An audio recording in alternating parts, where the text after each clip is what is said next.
Muy bien, perfecto, damas y caballeros. Sean bienvenidos a la tercera jornada de trabajo que tenemos en el desarrollo de la asignatura Administración Financiera para efectos de dar continuidad a los temas programados dentro de la malla curricular de la asignatura.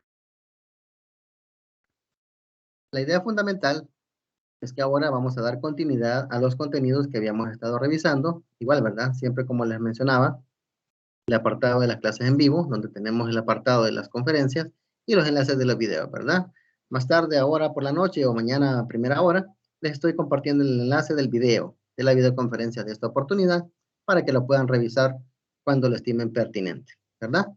En ese sentido, damas y caballeros, para esta oportunidad tenemos programada la actividad del desarrollo de la unidad 3, que comprende lo que es un gran tema que está vinculado al ámbito de la gestión financiera desde la perspectiva del financiamiento. Ahora vamos a ver en la unidad 3 todo lo que compete a la teoría básica de lo que es la deuda a largo plazo. Es decir, la fuente de financiamiento más comúnmente utilizada por las empresas desde la perspectiva de su financiamiento, ¿verdad? Considerando de que estos están dentro de los pasivos y estamos manejando en específico aquellas que tienen que ver con el largo plazo. Tocaremos un punto también ahí brevemente de lo que es el compromiso o el financiamiento mediante compromisos de corto plazo, pero la idea fundamental radica en que nos vamos a enfocar exclusivamente en el ámbito de la obtención del financiamiento a través del uso de dinero de terceras personas o deuda, ¿verdad? Así como los distintos instrumentos financieros que ya en alguna medida pues se tienen alguna noción, ¿verdad? De cuáles son, pero vamos a tratar de explicar primero elementos clave de cada una de las distintas fuentes de financiamiento de deuda a largo plazo y los cálculos respectivos de cómo podemos medir costos y rendimiento. Y sobre esa base, pues, tomar decisiones, ¿verdad? Para ir generando esa experticia, esa competencia que se requiere. Para iniciar, mencionamos que todo gerente debe conocer el efecto de la deuda sobre una empresa, porque la selección del tipo de fuente de financiamiento, hablando de lo que son pasivos, ¿verdad? En el término de lo que es deuda bancaria, emisión de bonos o emisión de acciones, tiene efectos directos en el riesgo financiero de la entidad. Como ya hemos hablado, existe una vinculación, una relación directa entre lo que es rendimiento y riesgo. Y desde esa perspectiva hay que tener claras las dos dimensiones para tomar las mejores decisiones en finanzas. Por lo tanto, en esta unidad se hará un breve repaso de conceptos e implicaciones de interés simple y compuesto, es decir, la línea base de conocimiento que vamos a utilizar para el contenido de toda esta unidad parte de esa premisa, que son contenidos básicos, contenidos sencillos de matemática financiera, ¿verdad? Que es lo relativo al interés simple y compuesto. ¿Por qué? Porque recordemos que el dinero en el tiempo tiene un valor y la forma en la que el dinero genera valor se mide a través de los intereses. Entonces, es necesario tener esa línea base y después ir creando toda una serie, ¿verdad?, de trazabilidad de conocimiento partiendo de ahí. Entonces, los intereses son los costos asociados a un activo financiero. Eso es lo que hemos hablado anteriormente. Posteriormente, se van a presentar las características de los distintos tipos de financiamiento disponibles para una empresa y se verán distintos modelos de evaluación para medir el valor de los principales instrumentos de financiamiento utilizados por las empresas, que son bonos y acciones. Es de recalcar, damas y caballeros, que en términos de la gestión financiera y de toda la teoría que se ha plasmado en libros que se han vuelto texto guía, se han puesto bestsellers, ¿verdad?, en términos de finanzas, parten de la premisa de la realidad norteamericana, donde la mayoría de empresas se financian mediante bonos y acciones. En nuestro caso, también sabemos que existe la oportunidad de financiarse mediante préstamos de bancos a largo plazo, ¿verdad? Que es una opción que también está disponible, pero ese es un tema que vamos a abordar, no en la misma profundidad, ¿verdad?, que los bonos y acciones, pero sí le daremos el tratamiento respectivo. Esta es la parte de las habilidades a desarrollar y lo que son los contenidos de la unidad que tiene que ver con el largo plazo son, primero, la tasa de interés simple y compuesta.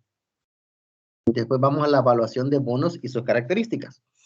Después vamos a la evaluación de préstamos a largo plazo, lo que les mencionaba, que eso no está dentro de los textos guía que suelen utilizarse en los ámbitos de formación ya a nivel de educación superior, por lo que les mencionaba, pero que en nuestra realidad imperante sí se utiliza. Entonces, vamos a tropicalizar un poco la enseñanza basándonos en nuestra realidad, ¿verdad? En lo que aquí como país vivimos. Por lo tanto, es necesario conocer el ámbito del financiamiento mediante préstamo. Y por último, vamos a ver lo que es la evaluación de acciones, ¿verdad? El instrumento financiero utilizado como capital contable para efectos de obtener financiamiento. El material de estudio tenemos, ¿verdad? Ya ustedes saben, contenido descargable y el navegable. En el ámbito de la información que está disponible en la plataforma, pueden ver ustedes que se tiene el apartado de los temas que habíamos mencionado. Tasa de interés simple y compuesto, ¿verdad? Acá, con toda la teoría vinculada a ese tema. Después vamos a la evaluación de bonos y acciones, donde ya vemos las características, conceptos, etcétera. Vamos a tratar de explicarlo lo mejor posible. Y vamos con lo que es el apartado de préstamos de largo plazo, ¿verdad? Lo que habíamos dicho. Definición, características, elementos, etcétera. Y cerramos los contenidos con lo que es la evaluación de acciones, ¿verdad? El instrumento contable mediante el cual se obtiene financiamiento en las empresas y sus características. Vemos también el glosario de términos, que siempre se recomienda, damas y caballeros, que lo revisen previo a realizar la evaluación en línea, ¿verdad? El cuestionario a través de una serie de ítems que se les presentan, ¿verdad? Que tienen mucho que ver con esto de acá.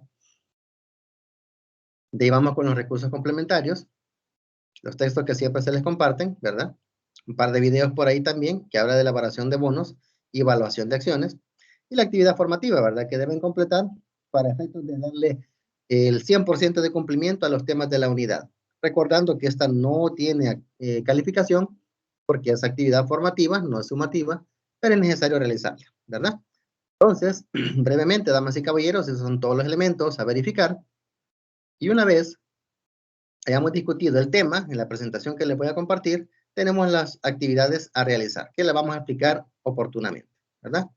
Entonces, una vez hecha esa parte introductoria, vamos ya con lo que es el tema de la gestión financiera de corto plazo. Primero que nada, damas y caballeros, mencionar que el objetivo de esta sesión es conocer las distintas fuentes de financiamiento de corto plazo y qué implicaciones tienen cada una de ellas en la estructura de financiamiento de la empresa. Ese es nuestro objetivo. Segundo, se les recuerda que siempre está abierto el espacio para que ustedes puedan opinar.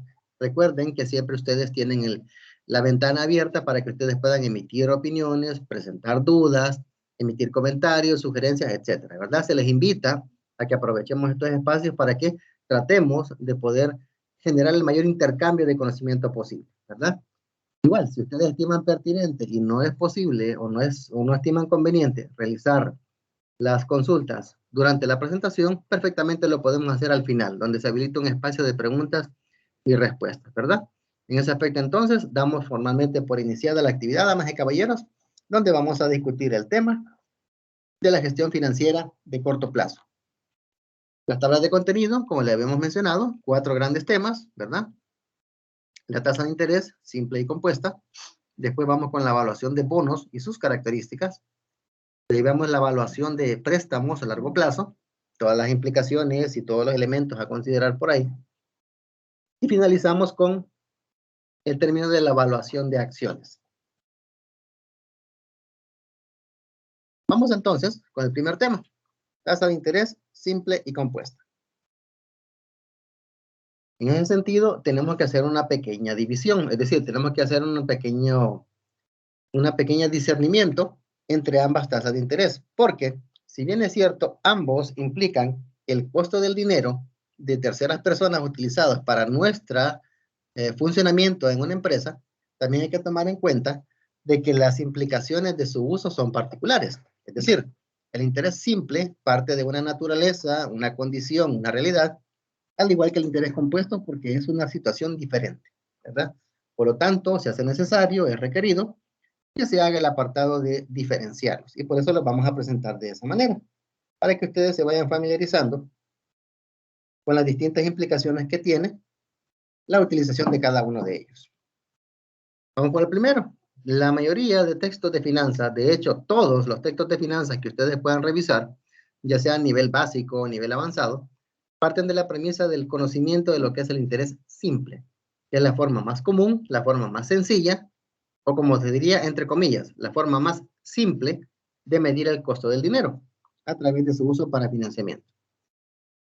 Se recalca que en el ámbito comercial y empresarial, el interés es una noción que forma parte de prácticamente todas las transacciones donde se involucra el intercambio de dinero. Lo que habíamos mencionado, el término interés se refiere al costo del dinero en el tiempo. Y a través de cálculos sencillos, mediante fórmulas ya preestablecidas, se puede determinar y medir. Cuando hablamos del uso de esta herramienta, tenemos que saber distinguir distintas formas de aplicación. Por lo tanto, hay que discernir las distintas variables que están involucradas en el cálculo de interés simple. Es decir, las variables que están involucradas tienen que ver con todos aquellos elementos involucrados en una transacción, indistintamente sea un préstamo, sea una compra, sea una inversión, etc. Generalmente, toda transacción financiera comprende, primero, un capital, segundo, comprende un monto, tercero, la tasa de interés, que es la que se está aplicando, y cuarto, el tiempo, ¿verdad? Es decir, que son 4 variables que están inmersas en el cálculo y aplicación del interés simple. Ya veremos más adelante, cuando veamos el interés compuesto y ya las otras formas de evaluación de los distintos activos financieros, que vamos a darnos cuenta de que también son variables que están prácticamente inmersas en todo tipo de transacción que se haga. La relación entre las variables se denota por la siguiente expresión. Aquí pueden ver ustedes donde monto, que es la M mayúscula, monto o valor futuro, es igual a un capital inicial o valor presente, ¿verdad? Valor C, más I mayúscula, que es el interés simple, que es representado por la siguiente expresión. Es decir, esta I mayúscula, que es esta que tenemos aquí, es igual a esta expresión, C, I, T, donde C es el capital inicial o valor presente, que es este mismo valor que está aquí, ¿verdad? Capital es igual al capital. Y la tasa de interés simple, y T es el tiempo. Y sustituyendo interés en el valor de la variable monto que tenemos aquí, se obtiene que el monto va a ser igual al capital más capital por interés y tiempo. Y como pueden ver ustedes, la variable C o variable capital está en ambos extremos de la expresión. Aquí tenemos la ecuación, ¿verdad? Que M es igual a esto. Entonces, en el lado derecho de la ecuación, la expresión tiene 2 veces la misma variable. Entonces, sacamos factor común y la ordenamos de esta manera. C, factor de 1 más IT. Aquí se me escapó colocar el 1. Vamos a ver, vamos a hacer esa corrección acá para que quede como debe ir. Correcto. Entonces, ahí sí, factor de C por 1 más IT. Ahora sí, porque es el factor común de C es 1. Y el factor común de C y T es 1 y T. Y como 1 no se refleja, ¿verdad? Matemáticamente hablando, solo quedan las 2 variables aquí a la par. Esta es la expresión correcta para encontrar el monto bajo la perspectiva del cálculo del interés simple, que es la primera herramienta que estamos viendo. Cuando estamos hablando de la variable capital, en el caso del cálculo del interés simple, el capital y el valor actual representan lo mismo, solo que en contextos diferentes. Es decir, pueden ver ustedes que C significa capital o valor presente, ¿verdad? Puede entenderse de las 2 maneras, porque es necesario detallarlo. Porque capital y valor actual representan lo mismo, solo que en diferentes contextos. Y lo vamos a tratar de explicar. El capital es una cantidad que se invierte ahora para obtener después un monto superior. Es decir, es un valor que yo defino hoy, o sea, este día, en este momento, para que el día de mañana yo obtenga una cantidad mayor, una cantidad superior. Mientras que el valor actual es precisamente el valor que tiene en este momento una cantidad cuyo valor se ha planteado en una fecha futura. Para que nos entendamos, si en este sector yo tengo una cantidad inicial, en el momento 0, capital, y aquí yo tengo una cantidad futura que espero recibir el día de mañana, que es un monto, ¿qué significa? Que capital es la cantidad que ahora invierto para mañana tener una cantidad mayor. Eso es capital. ¿Sí? Esto es capital. Mientras que el valor actual es que yo parto de un valor que espero recibir en el futuro y lo hago traerlo al momento cero, ¿verdad? Es decir, este valor que voy a recibir en un futuro, lo hago llegar al día de ahora, a este momento, que obviamente tiene que ser un valor menor que el que voy a recibir en el futuro, para que yo pueda identificar la conveniencia o no de esa inversión. Ya vamos a ir con el desarrollo de los ejemplos a entender un poco más claridad a qué nos estamos refiriendo. Cuando estamos hablando de encontrar el cálculo propiamente de lo que es el capital, partimos de la fórmula que ya teníamos, ¿verdad? La del monto. Entonces, ¿qué hacemos? Únicamente despejamos. Capital va a ser igual a monto entre 1 más IT, que es el factor de acumulación de interés simple. Aquí tendría que haber unas líneas divisorias, ¿verdad? Y van a disculpar, no aparece, no sé por qué, pero aquí debería estar. Entonces, por ejemplo, un individuo pagó 5,440 para cancelar una deuda que contrajo 6 meses antes. Dicho valor incluyó intereses calculados al 18% anual. ¿Cuál fue el importe de la deuda? Una recomendación que la mayoría de los que tenemos el privilegio de tratar de estos temas y tratar de compartir un poco en el ámbito académico sobre estos contenidos, una recomendación que siempre consideramos pertinente dar es de que cuando se vea un ejercicio, por muy sencillo que sea, lo primero que tenemos que hacer es sacar sus datos, ¿verdad? Y desde la perspectiva de los datos, ¿qué es lo que tenemos que hacer? Asociarlos con las variables involucradas. Aquí pueden ver ustedes que tenemos monto, capital, interés y tiempo. Aquí están las 4 variables que estábamos mencionando que están involucradas en el cálculo. Entonces, cuando revisamos el ejercicio, tenemos que saber identificar qué dato de lo que aquí aparece corresponde a cada variable. Y vamos por partes. Porque si ustedes se percatan, cuando tenemos acá el detalle de un individuo pagó 5,450. Cuando se refiere a que pagó, significa que esa persona generó una salida de dinero, ¿verdad? Con un objetivo. ¿Cuál era el objetivo? Cancelar una deuda. Es decir, esta persona pagó un compromiso que adquirió. ¿Ya? La pregunta es, ¿este compromiso lo adquirió hoy o lo adquirió antes? Porque si lo adquirió hoy, ese valor que está pagando sería el capital. Pero como resulta que el ejercicio nos dice que la contrajo hace 6 meses, quiere decir que en el momento cero hubo una cantidad que fue la que esta persona recibió. Y 6 meses después pagó 5,450. ¿Qué significa? Que el valor que está pagando es un monto, porque es el monto que pagó al final. Después de eso, podemos ver que la contrajo hace 6 meses. ¿Qué significa? Que el tiempo involucrado en la transacción son 6 meses. Y ese valor, que es el que está pagando acá, incluyó intereses calculados al 18% anual. Este valor porcentual es el dato que tenemos que colocar aquí, en términos del interés, que es el cargo del pago que hay que hacer por efecto el detalle de usar dinero de terceras personas. Entonces, ¿qué nos pregunta el ejercicio? ¿Cuál fue el importe de la deuda? O en español, ¿de cuánto fue el capital al momento de que se adquirió la deuda? Hace 6 meses. Entonces, ya habiendo interpretado eso, sacamos los datos, ¿verdad? Monto, ¿qué es lo que pagó esa persona para liquidar su deuda? 5,450. ¿A qué tasa de interés? 0,18.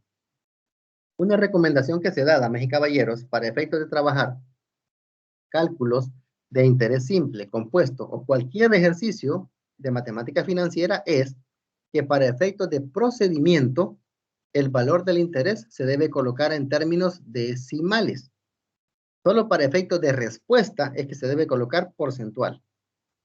Para efectos de cálculo, ¿verdad? De operativización de todos los procedimientos que hay que seguir para llegar a la respuesta, se recomienda hacerlo de manera decimal, para que se trabaje más fácil. Y el tiempo es igual a ¿qué? A 6 meses. Que es equivalente a decir medio año, ¿verdad? 0,5 años. Entonces, teniendo los datos acá, tenemos el valor del monto entre el factor que tendríamos acá. 1, que es la variable constante, que ya lo da el ejemplo, ¿verdad? La fórmula. Más el interés en forma decimal multiplicado por el tiempo. Una vez haciendo esto, dividimos 5,450 entre el valor obtenido acá como denominador y obtenemos 5,000. Quiere decir que el valor original de la deuda era de $5,000. ¿A qué nos referimos? Que hace 6 meses esta persona recibió un préstamo por $5,000 y 6 meses después pagó 5,450, que es este capital más el 18% de interés durante 6 meses. Pueden ver ustedes que no es cosa difícil, no es cosa complicada, pero sí hay que tener un poquito de cuidado a la hora de interpretar lo que pide un ejercicio. Hay ejercicios que tienen un renglón de largo y página y media de procedimiento, ¿verdad? Por la complejidad de los cálculos que ameritan. Otro son ejercicios de página y media y lo resuelve con una división. Entonces, es de saber entender, de saber interpretar lo que el ejercicio está pidiendo, ¿verdad? Y sobre esa base, pues saber qué fórmula que se debe utilizar. En el caso del monto, ¿verdad? Es el valor en una fecha futura específica de un valor colocado en depósito el día de hoy y que gana un interés a una tasa determinada. Como ya habíamos visto en las primeras láminas que estábamos viendo de la presentación, el monto es igual al capital más intereses. Entonces, para ponerlo en contexto, considere que un empresario solicita $1,000 de préstamo para su negocio. Acuerda pagarlo en 6 meses y además de los 1,000, le entrega al prestamista 200 más como compensación por usar el dinero, es decir, 1,200. En este caso, los 1,200 conforman el monto, que es igual a la suma del capital, $1,000 originalmente, más los $200 de interés, ¿verdad? Interpretación sencilla, interpretación práctica, que permite discernir cómo es que se tiene que calcular en base a lo que está peticionando un ejercicio. Por ejemplo, aquí tenemos. Un comerciante adquiere un lote de mercancía por un valor de 3,500, que acuerda liquidar mediante un pago inmediato de 1,500 y un pago final 4 meses después. Acepta pagar el 10% de interés anual simple sobre el saldo. Se hace la pregunta, ¿cuánto deberá pagar dentro de 4 meses? Como hemos mencionado, es importante identificar los datos del problema, saberlo interpretar y sacar la información relevante. Entonces, ¿qué es lo primero que tenemos que ver? Vamos por partes. El lote de mercancía vale 3,500, ¿verdad? Ese es el valor del compromiso. Pero en el momento de la transacción, o sea, el mismo día de la transacción, esa persona acuerda pagar 1,500. Es decir, de 3,500 da un abono o prima, como se le quiere llamar, por este valor. Por lo tanto, a los 3,500 le quito los 1,500 que pago, la deuda pendiente de pagar no son 3,500, son 2,000. Entonces, teniendo esos 2,000, sobre este valor yo realizo mis cálculos. Igual, como dice el ejercicio, se acuerda pagar un 10% de interés sobre saldo y hablamos de 4 meses, ¿verdad? Entonces, teniendo eso, aquí verificamos. El interés, 0,10, como hemos dicho, ¿verdad? Para efectos de cálculo, trabajarlo de manera decimal.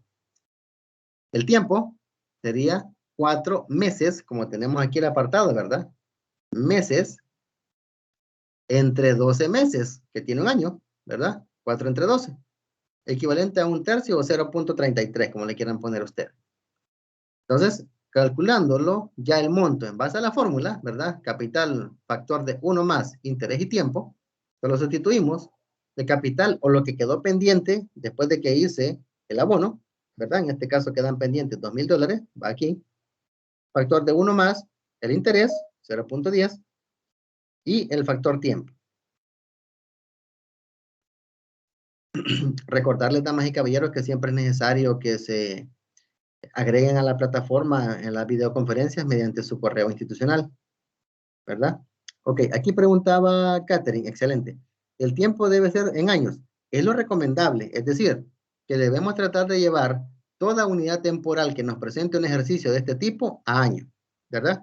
Cuando estábamos hablando de 6 meses, por ejemplo, el que usted divida 6 entre 12 le da 0,5, que es medio año. Y en el caso del ejemplo que tenemos en este momento, aquí, es 4 meses entre 12. O sea, siempre lo volvemos a anual, porque la aplicación del interés es anual. Aquí tenemos este resultado. Y para efecto de seguir dando respuesta, veo que aquí Edwin comenta, según entendí, puede ser de varias maneras. Es correcto. Sin embargo, como eso escapa de lo que estamos viendo en este momento en la materia, por el nivel de conocimiento que se debe dar, no vamos a entrar en mucho detalle de cómo convertir intereses a otras fracciones de tiempo, ¿verdad? Podemos valorarlo, no hay ningún problema. Si ustedes quieren, lo hacemos, pero por el momento, para ir conociendo el contenido de la unidad, lo manejamos en función de tratar por conveniencia de pasar el tiempo siempre en factor anual, ¿verdad? Para eso sí. Excelente. Cualquier inquietud, pues me la hacen saber, ¿verdad? No hay problema. O me lo pueden hacer saber a través del audio, por favor, porque a veces las notificaciones no se pueden visualizar. Entonces, muy bien. Continuando. Entonces, haciendo la operación, obtenemos que el monto a pagar dentro de 4 meses sería 2,066.67, de los cuales 2,000 son el capital que quedó pendiente y 66.67 los intereses de 4 meses, ¿verdad? Es de recordar que cuando trabajamos en este tipo de procedimientos, una cosa es partiendo de los datos del ejercicio, ¿verdad? Una cosa es que usted haga los procedimientos y llegue a un resultado, ¿sí? Que en este caso aquí. Y otra cosa muy distinta es que usted responda a la pregunta que le están dando. Aclaro eso porque hay personas que a veces en los exámenes manifiestan, pero es que mire, yo hice el procedimiento y llegué a la respuesta. Sí y no. O sea, llegó al número que le sirve para dar la respuesta. Porque aquí el ejercicio es claro. ¿Cuánto deberá pagar dentro de 4 meses? Si usted tiene este resultado, ¿el dato está correcto? Sí, pero usted no está respondiendo a la pregunta. Aquí está la respuesta a la pregunta, ¿sí? Deberá pagar 2,066.67, de los cuales 2,000 son el capital, que quedó pendiente, y 66.77 los intereses de 4 meses. ¿Me explico? Una cosa es llegar hasta este punto, ¿verdad? Que es ya un desafío de por sí, y otra muy distinta es utilizarlo para responder lo que le está preguntando el ejercicio, ¿verdad? Entonces, aclaro eso, damas y caballeros, para evitar cualquier malentendido o cualquier situación ahí al momento de que se esté resolviendo alguna guía o alguna prueba que que les comparta por ahí, ¿verdad? Ok. Tercer variable, tasa de interés. Se refiere a la aplicación de un rendimiento sobre el capital. Por ejemplo, una tasa de interés del 4% mensual significa un cálculo de interés del 4% sobre el capital cada mes, durante el tiempo que dure la transacción. Aquí viene el apartado porque les mencionaba de que era útil, ¿verdad? O conveniente pasar el factor tiempo a año. Y aquí les vamos a explicarle por qué. Dice Díaz Mata, que en ocasiones es conveniente determinar la tasa de interés para periodos de tiempo diferentes, porque la tasa de interés del 4% mensual equivale al 48% anual. Es decir, si 4% se aplica por un mes, ¿cuántos meses trae el año? 12. Entonces multiplicamos 4 por 12 y obtenemos el interés que es anual. ¿Ya? Entonces, desde esa perspectiva es necesario tener claro porque la dimensión temporal sí es importante a la hora de hacer este tipo de cálculos. Y entonces, por conveniencia, como les he mencionado, se procura manejar siempre para el factor anual. Por otro lado, si el ejercicio lo amerita o hay necesidad de hacerlo, y se quiere expresar una tasa de interés con un periodo menor, la operación que se hace es a la inversa, ¿verdad? En vez de multiplicar, dividimos. Por ejemplo, una tasa del 60% anual, que de hecho por ahí andan algunas tasas de interés de algunas tarjetas de crédito, ¿verdad? Acá en el sistema financiero actual, equivale a 60 entre 4, 15% trimestral. ¿Por qué? Porque ¿cuántos trimestres hay en un año? 4. Si quisiéramos poner 60% anual, equivalente a un valor de interés mensual, dividiríamos 60 entre 12. Y así sucesivamente, ¿verdad? Entonces, básicamente, hay que tener en cuenta que para convertir a un periodo mayor es necesario multiplicar. Y para un periodo menor a mayor hay que dividir. O sea, en esencia, eso es lo que nos está indicando la teoría. Queremos pasar un valor de interés pequeño a un valor de interés anual, hay que multiplicar. Y si tenemos un valor de interés anual y lo queremos pasar a cualquier otra unidad de tiempo, hay que dividir. Aquí estos dos renglones básicamente les van a generar a ustedes mucha facilidad a la hora de calcular los intereses en términos de tiempo, ¿verdad? Si quieren pasarlo, perdón, a un periodo mayor, multiplican. Si quieren pasarlo a un periodo menor, dividen, punto. Así de sencillo. Entonces, si vamos a calcular el interés de una transacción, porque es necesario a veces saber cuánto es el valor que se carga en concepto de interés sobre un capital, lo que hacemos es simplemente hacer una reexpresión o un reacomodo de la fórmula que ya conocemos, que es la fórmula del monto. Para fines prácticos no se presenta el procedimiento, ¿verdad? Sin embargo, en el texto de Díaz Mata, ustedes pueden revisar más a detalle cómo se hace la conversión para efectos de llegar a esta expresión. Pero lo importante es determinar que el interés va a ser igual a el monto entre el capital menos 1 y todo eso dividido entre el tiempo, ¿verdad? Las mismas 4 variables que ya hemos visto, interés, monto, capital y tiempo, y solo hacemos un reacomodo, ¿verdad? De la expresión para identificar la fórmula que vamos a necesitar. Recordarán ustedes que para el monto hay una fórmula. Para el capital es la misma fórmula realizando una división. Para el interés ya es un poquito más compleja la operación para llegar hasta este punto, pero es igual. Es un reacomodo de las mismas variables.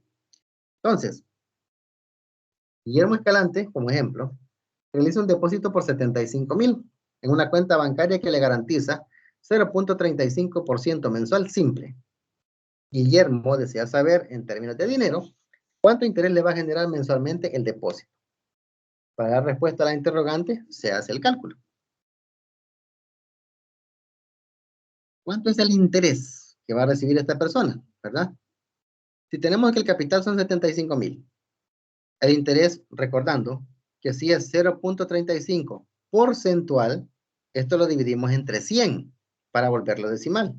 Por lo tanto, nos da 0.0035. Teniendo ese valor, únicamente relacionamos el capital por el interés y el tiempo. ¿Por qué es 1? Porque la pregunta que nos hacen es, ¿cuánto va a ganar de interés mensualmente ese depósito? Entonces, el interés que él tiene, ¿verdad? ¿Cuánto va a ganar mensualmente? Aquí lo ubicamos, 262.50 mensual. Entonces, como repito, este es el insumo para la respuesta. La respuesta es que Guillermo va a recibir 262.5 dólares mensuales. ¿Me explico? Entonces, pueden ver ustedes, sencillo, ¿verdad? La aplicación en términos de los datos para efectos de obtenerlo. Porque aquí estamos hablando de la obtención del interés. Aquí, la obtención del interés en términos porcentual, ¿verdad? Para obtener el valor de la tasa de interés. Y aquí tenemos el interés en términos de dinero, ¿verdad? Es lo que hemos hecho aquí. Entonces, ahí en el material, revisarán ustedes que esta aplicación de fórmula pues simplemente implica el monto entre el capital y al resultado le restamos 1. Y el resultado obtenido lo dividimos entre t. Y ahí obtenemos el valor decimal del interés. Y eso lo multiplicamos por 100 para llegar al valor. Acá les comparto el ejemplo de cómo calcular el interés, pero en términos de dólares, ¿verdad? Que es la I mayúscula. I mayúscula es diferente de I minúscula. I minúscula es la tasa de interés, e I mayúscula es el interés en concepto de dinero, ¿verdad? Que está aquí. La otra variable, ¿verdad? Que es con la que ya estaríamos como completando todo el abanico de variables del cálculo de los intereses, tiene que ver con el tiempo. Generalmente, en toda transacción financiera está la variable tiempo implícita. Puede ser desde un momento, desde un tiempo sumamente corto, hasta años plazo, para efectos de que se haga efectiva esa inversión. Entonces, generalmente en las transacciones se acuerda un trato en un momento particular y todos los autores de finanzas coinciden en llamarlo momento cero, ¿verdad? O sea, el día de ahora se le conoce como momento cero y se liquida en una fecha posterior, o sea, a futuro. En el plazo que transcurre entre la fecha de inicio o momento cero y la liquidación de la transacción se conoce como tiempo. Y este puede estar definido en cualquier unidad temporal, en base, y eso lo recalco, en base a la necesidad de los negociantes. Pueden ser años, semestres, trimestres, meses, semanas, días, ¿verdad? Según la necesidad o el tipo de transacción de la que se esté tratando, podemos hablar de cualquier unidad de tiempo, en términos de la aplicación y cálculo de los intereses.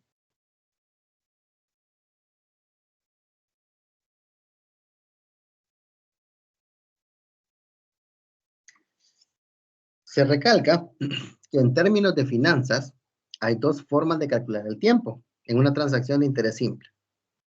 Está la forma más fácil, entre comillas, la más rápida, que es la del tiempo comercial, donde se considera que todos los meses del año tienen 30 días, dando un total anual de 360 días. Esta convencionalidad facilita mucho la realización de cálculos al momento de plantear y resolver ejercicios de este tipo. Es decir, plantea una conveniencia en términos de cálculo que no difiere mucho de la realidad, ¿verdad? Porque un año tiene 365 días calendario, o 366 si es bisiesto, pero en general, considerando el apartado comercial, todos los meses deberían tener 30 días. 30 por 12, 360, punto. Entonces, los días que faltan en febrero son compensados por otros días de otros meses, ¿verdad? Y se va generando la diferencia. Eso es en cuanto al tiempo comercial. Tiempo real, donde los meses tienen los días definidos según calendario. Ahí no hay tal, ¿verdad? En este caso, los años tienen 365 o 366 días, dependiendo del tipo de año que se trate. ¿Cuál de las dos es la que más comúnmente se utiliza? Tiempo comercial. Pero ¿cuál es la que realmente da un dato acertado, apegado a la realidad? Tiempo real. Entonces, hay que tomar en cuenta, ¿verdad? No es que sea malo utilizar el tiempo comercial, no, para nada. Pero sí presenta un nivel de sesgo, ¿verdad? Un pequeño nivel de diferencia entre lo que se esperaría obtener como dato real y lo que se está calculando. Pero la diferencia no es muy significativa. Entonces, para el cálculo del tiempo, el interés simple, tenemos esta expresión que es similar a la del interés, con la diferencia que ahora la variable que estamos buscando es el tiempo. Y la que está dividiendo toda la expresión es el interés. Entonces, se pregunta, ¿en cuánto tiempo se duplica un capital invertido a una tasa del 19% de interés anual simple? Recordando que monto es igual a capital factor de 1 más IT, tenemos que recordar que entonces lo que estamos buscando es que en cuánto tiempo se duplica un capital. Significaría entonces que mi capital crece en 2 ocasiones.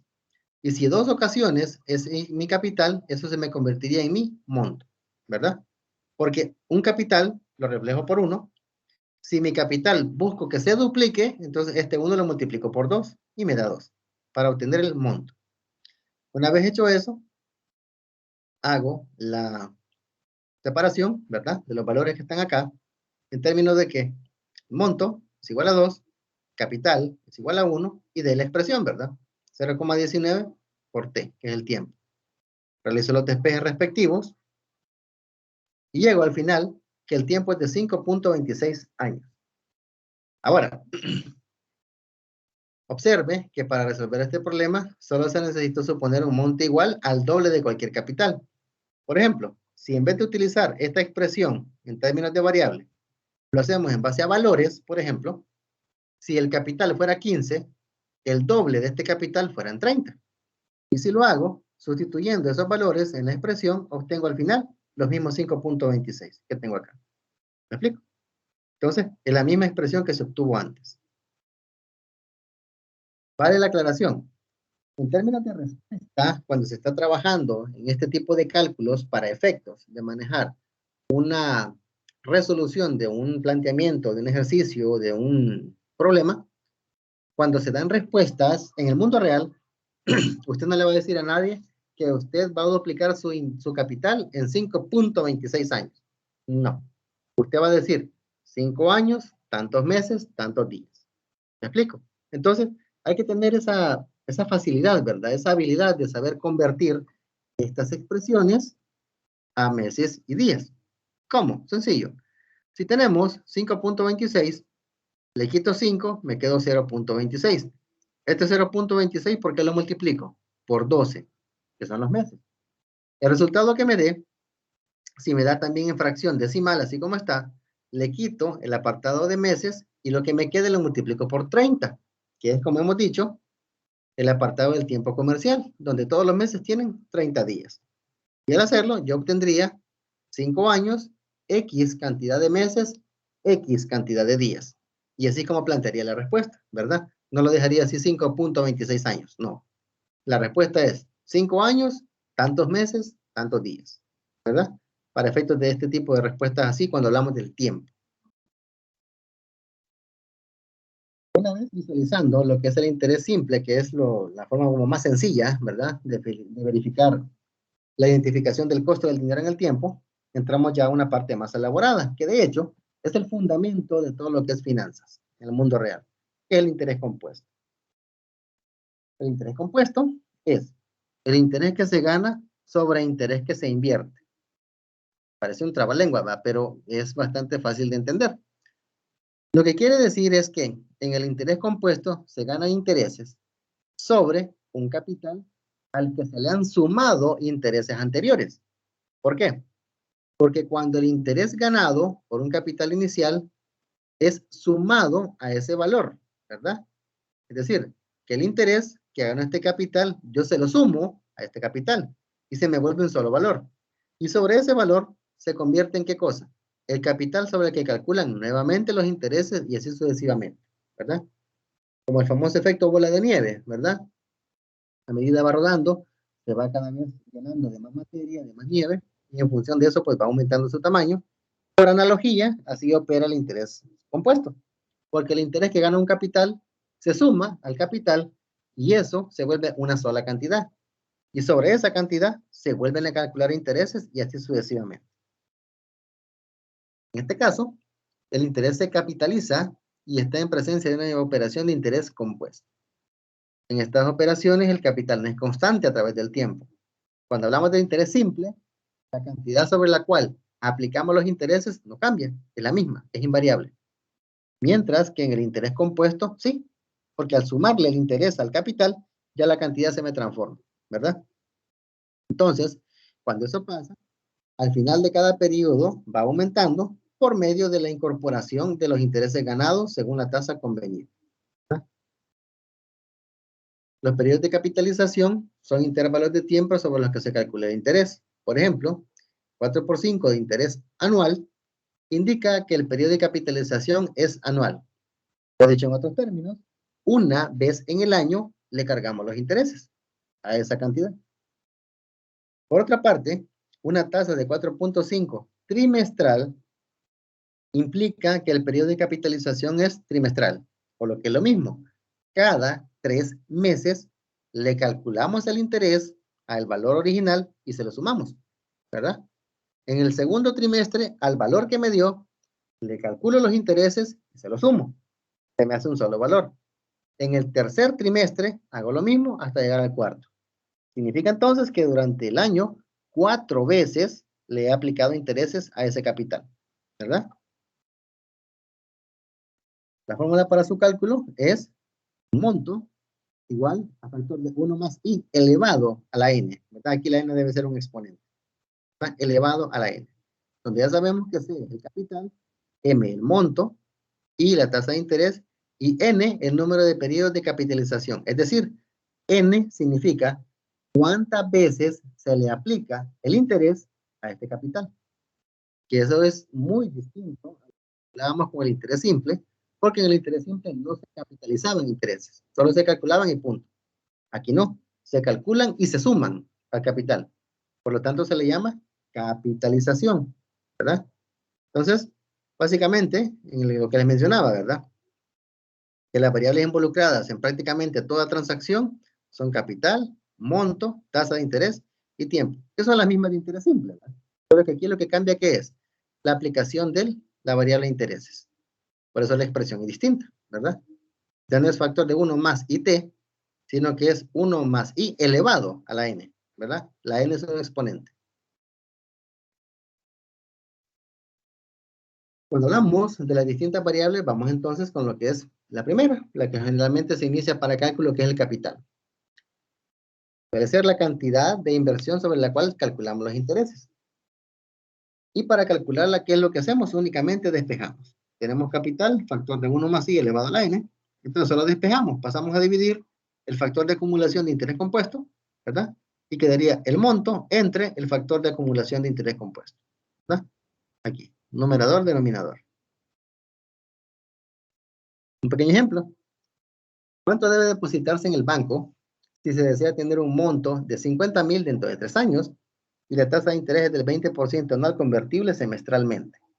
Es decir, vamos por partes. Aquí y se vuelve más entretenida la lectura e implementación de estas herramientas porque ya el factor de tiempo se vuelve clave. ¿Por qué? Porque en base al tiempo identificamos cuántas veces se cargan los intereses en el año. Entonces, ¿cuánto debe depositarse en el banco si se desea tener un monto de 50,000? Ya dice el ejercicio, ¿no? Monto, 50,000. ¿No? El tiempo, 3 años. Y la tasa de interés, 20% anual, convertible semestralmente. Vamos por partes. Interés. Si el 10% es semestral, ¿qué significaría entonces? Que es como que tengamos 20 entre 2. Porque estamos hablando, ¿verdad? De que el 20% anual, ¿cuántas veces lo vamos a aplicar? Cada semestre.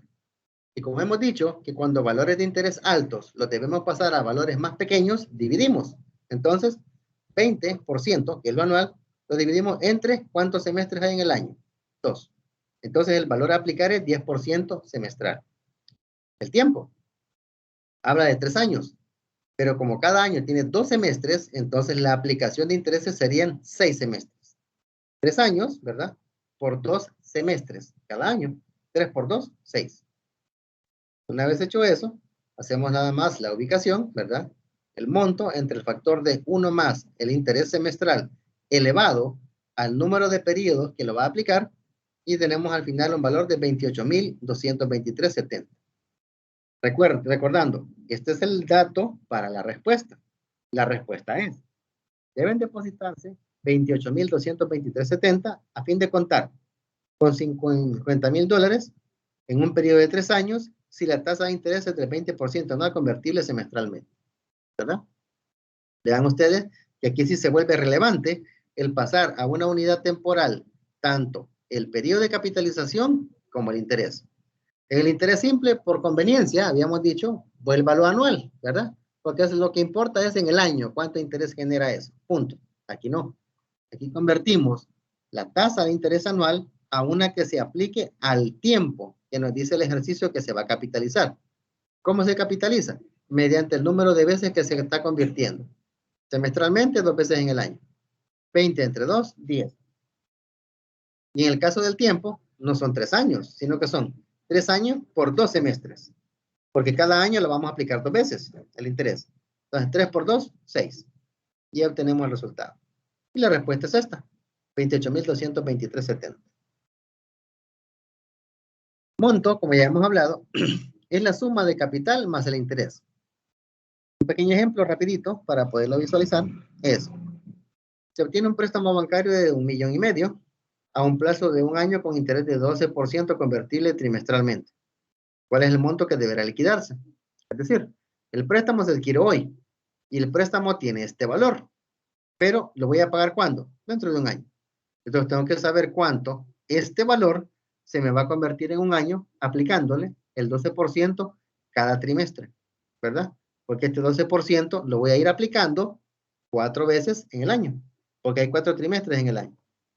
Entonces aquí tenemos.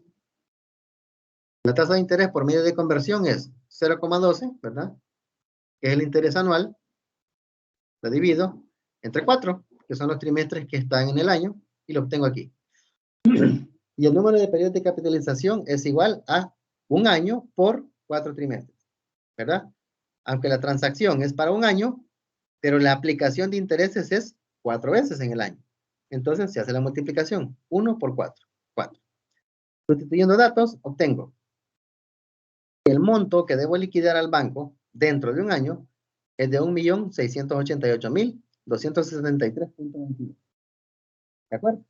Entonces aquí pueden ver ustedes que el dato relativo a este cálculo que estamos haciendo comprende que en 1 año voy a aplicarle 4 veces el interés a este capital para llegar al monto final. La tasa de interés, ¿verdad? Para el cálculo de interés compuesto es que debe coincidir con la capitalización. Y una vez realizada la coincidencia, se procede a realizar los cálculos. Por ejemplo, ¿a qué tasa nominal convertible trimestralmente? Un capital de 30,000 crecerá hasta 100,000 en 5 años. Es decir, el capital inicial son 30. El monto al que va a llegar son 100. ¿En cuánto tiempo? 5. ¿Qué me falta? La tasa de interés involucrada. Cuando hago la transacción, ¿verdad? Verificamos la resolución en base a la fórmula. Una vez realizado esto, obtengo el dato de 24.82. ¿Qué quiere decir? Que la respuesta a esta pregunta, porque de hecho el problema es una pregunta, es, se requiere una tasa nominal de 24.82% convertible trimestralmente para que un capital de 30,000 se convierta en un monto de 100,000 en un plazo de 5 años. Así de sencillo. ¿Todo de qué depende? De la fórmula, en base a los datos que ya tenemos, ¿verdad? Solo sustituimos. El tiempo, considerando, ¿verdad? Eso hay que aclararlo. Considerando que cuando calculamos intereses compuestos, el monto al final comprende la aplicación varias veces del interés, estamos hablando de una expresión de manera exponencial. La n es un exponente. Entonces, ¿cómo logramos que ese exponente baje? Para que podamos operarlo a través del logaritmo. Y se recalca, y eso es bueno compartirlo con todos, se recalca que se puede utilizar logaritmo base 10, que es el log, como aparece ahí, o logaritmo natural, que es el n. Al final el resultado es el mismo. Entonces es indistinto. Pueden trabajar con logaritmo base 10 o logaritmo natural. Por ejemplo, según Díaz Mata, que están estas páginas por acá. Pregunta, ¿en cuánto tiempo se duplican 1000 al 3% efectivo mensual? 3%, ¿verdad? Entonces, si C es igual a 100, a 1000, perdón, entonces el monto va a ser 2 veces ese valor, 2000. El interés, 0.03. Entonces, resolviendo mediante la ecuación que ya tenemos definida, tenemos al final que el resultado es 23.45 meses. Se necesitan 23.45 meses para que el capital invertido se duplique, dada una tasa del 3% mensual. ¿A qué equivale 23.45? Cerca de 2 años, ¿verdad? Como 1 año, 11 meses y fracción. ¿Me explico? Pero para efectos de cálculo lo dejamos hasta acá, 23.45. Para ubicarlo. Bien.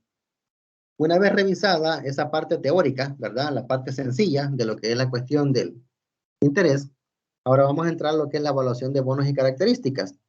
Como lo que aquí precisa más es conocer el instrumento financiero y sus implicaciones, no nos vamos a detener mucho en el apartado de la cuestión de la parte de cálculos y lo demás, porque son bastante sencillos, pero sí es necesario aprender a interpretar lo que se obtiene. Entonces, una vez hecho eso, verificamos que en la evaluación de bonos y características vemos la evaluación de bonos como tal y el rendimiento al vencimiento. Son los dos temas que vamos a ver de este contenido. En el caso de la evaluación de bonos, ¿qué es un bono? Ya conocido por ustedes. Es un instrumento de deuda a largo plazo emitido por un negocio o una unidad gubernamental con el objeto de obtener recursos de capital. En el caso de un bono, los flujos de efectivo consisten en pagos de interés durante toda la vida del bono, más una devolución del capital solicitado en préstamo a su vencimiento. Es decir, la característica del bono es que si hay un emisor que me quiere vender a mí un bono, yo le pago a esa persona el valor del bono en ese momento. Producto de esa compra, la entidad emisora se compromete a reconocerme una cierta cantidad de intereses durante cierto tiempo, que es la duración de vida del bono. Y una vez llega a su liquidación el bono, finalizando su vida económica, esa persona que emitió el bono me regresa el dinero que yo le di y yo le regreso el bono. ¿Ya? Porque la característica del bono es que tienen vencimiento. O sea, los bonos son instrumentos de deuda que tienen fecha perentoria. Entonces, cuando eso sucede, se da una operación inversa. El que compra el bono y da la plata y recibe el bono, opera al revés. Recibe el dinero y entrega el bono. Esa es la característica del trabajo, cuando se hace mediante bonos. La teoría nos dice que la fórmula parte de esa premisa, ¿verdad? De que se tiene que manejar que el valor presente o el valor actual neto de un bono es igual al interés del año 1 entre su factor de descuento, el interés del año 2 entre su factor de descuento, etcétera, hasta el interés del último año, del año de vencimiento, entre su factor de descuento, más M, que es el valor a la par o valor nominal del bono. Es decir, lo que cuesta el bono en el momento en el que se compra. Por conveniencia, la mayoría de autores norteamericanos proponen un valor de $1,000 por bono. Pero hay bonos que valen 5,000, bonos que valen 25,000, bonos que valen 100,000, etc. Dependiendo del tipo de empresa o rama de industria. Pero para fines académicos manejan los autores un valor de $1,000. Es lo que está aquí, ¿verdad? Y como el pago de intereses representa una anualidad, entiéndase, una anualidad, una cantidad fija y constante que no varía a lo largo del tiempo, ¿verdad? Entonces, se puede reconvertir esta expresión kilométrica, ¿verdad? Que no sabemos cuántos periodos tiene, se puede convertir a esto, que es el valor actual o valor presente de una anualidad. Y eso va en función de qué? Del interés que va generando mensualmente durante todo el periodo de vida del bono, ¿verdad? Y a eso le sumamos el valor presente de su valor líquido o su valor nominal, que son los $1,000 en este caso. Un pequeño ejemplo. Suponga que una empresa solicita un préstamo basado en una emisión de bonos, con un valor nominal de 1,000 a 10 años y con un rendimiento de cupón de 10% sobre este valor, ¿verdad? Nos piden, calcular el valor del bono. Una vez lo hacemos, simplemente trasladamos los datos, esto que tenemos acá, a la fórmula, ¿verdad? Hay que aclarar. El rendimiento del valor cupón del 10% sobre el valor nominal, ¿qué es? Este rendimiento de cupón es un valor en dólares, ¿verdad? Que se obtiene multiplicando el valor del bono por el rendimiento que ofrece. ¿Qué es lo que colocamos aquí? ¿Verdad? El término de interés, eso es una unidad en dólares. Por lo tanto, 1,000 por el 10%, 100, que es lo que tenemos acá. ¿Sí? Repito, 10% sobre el valor nominal multiplicado por el valor nominal, 1,000 por 10, 100.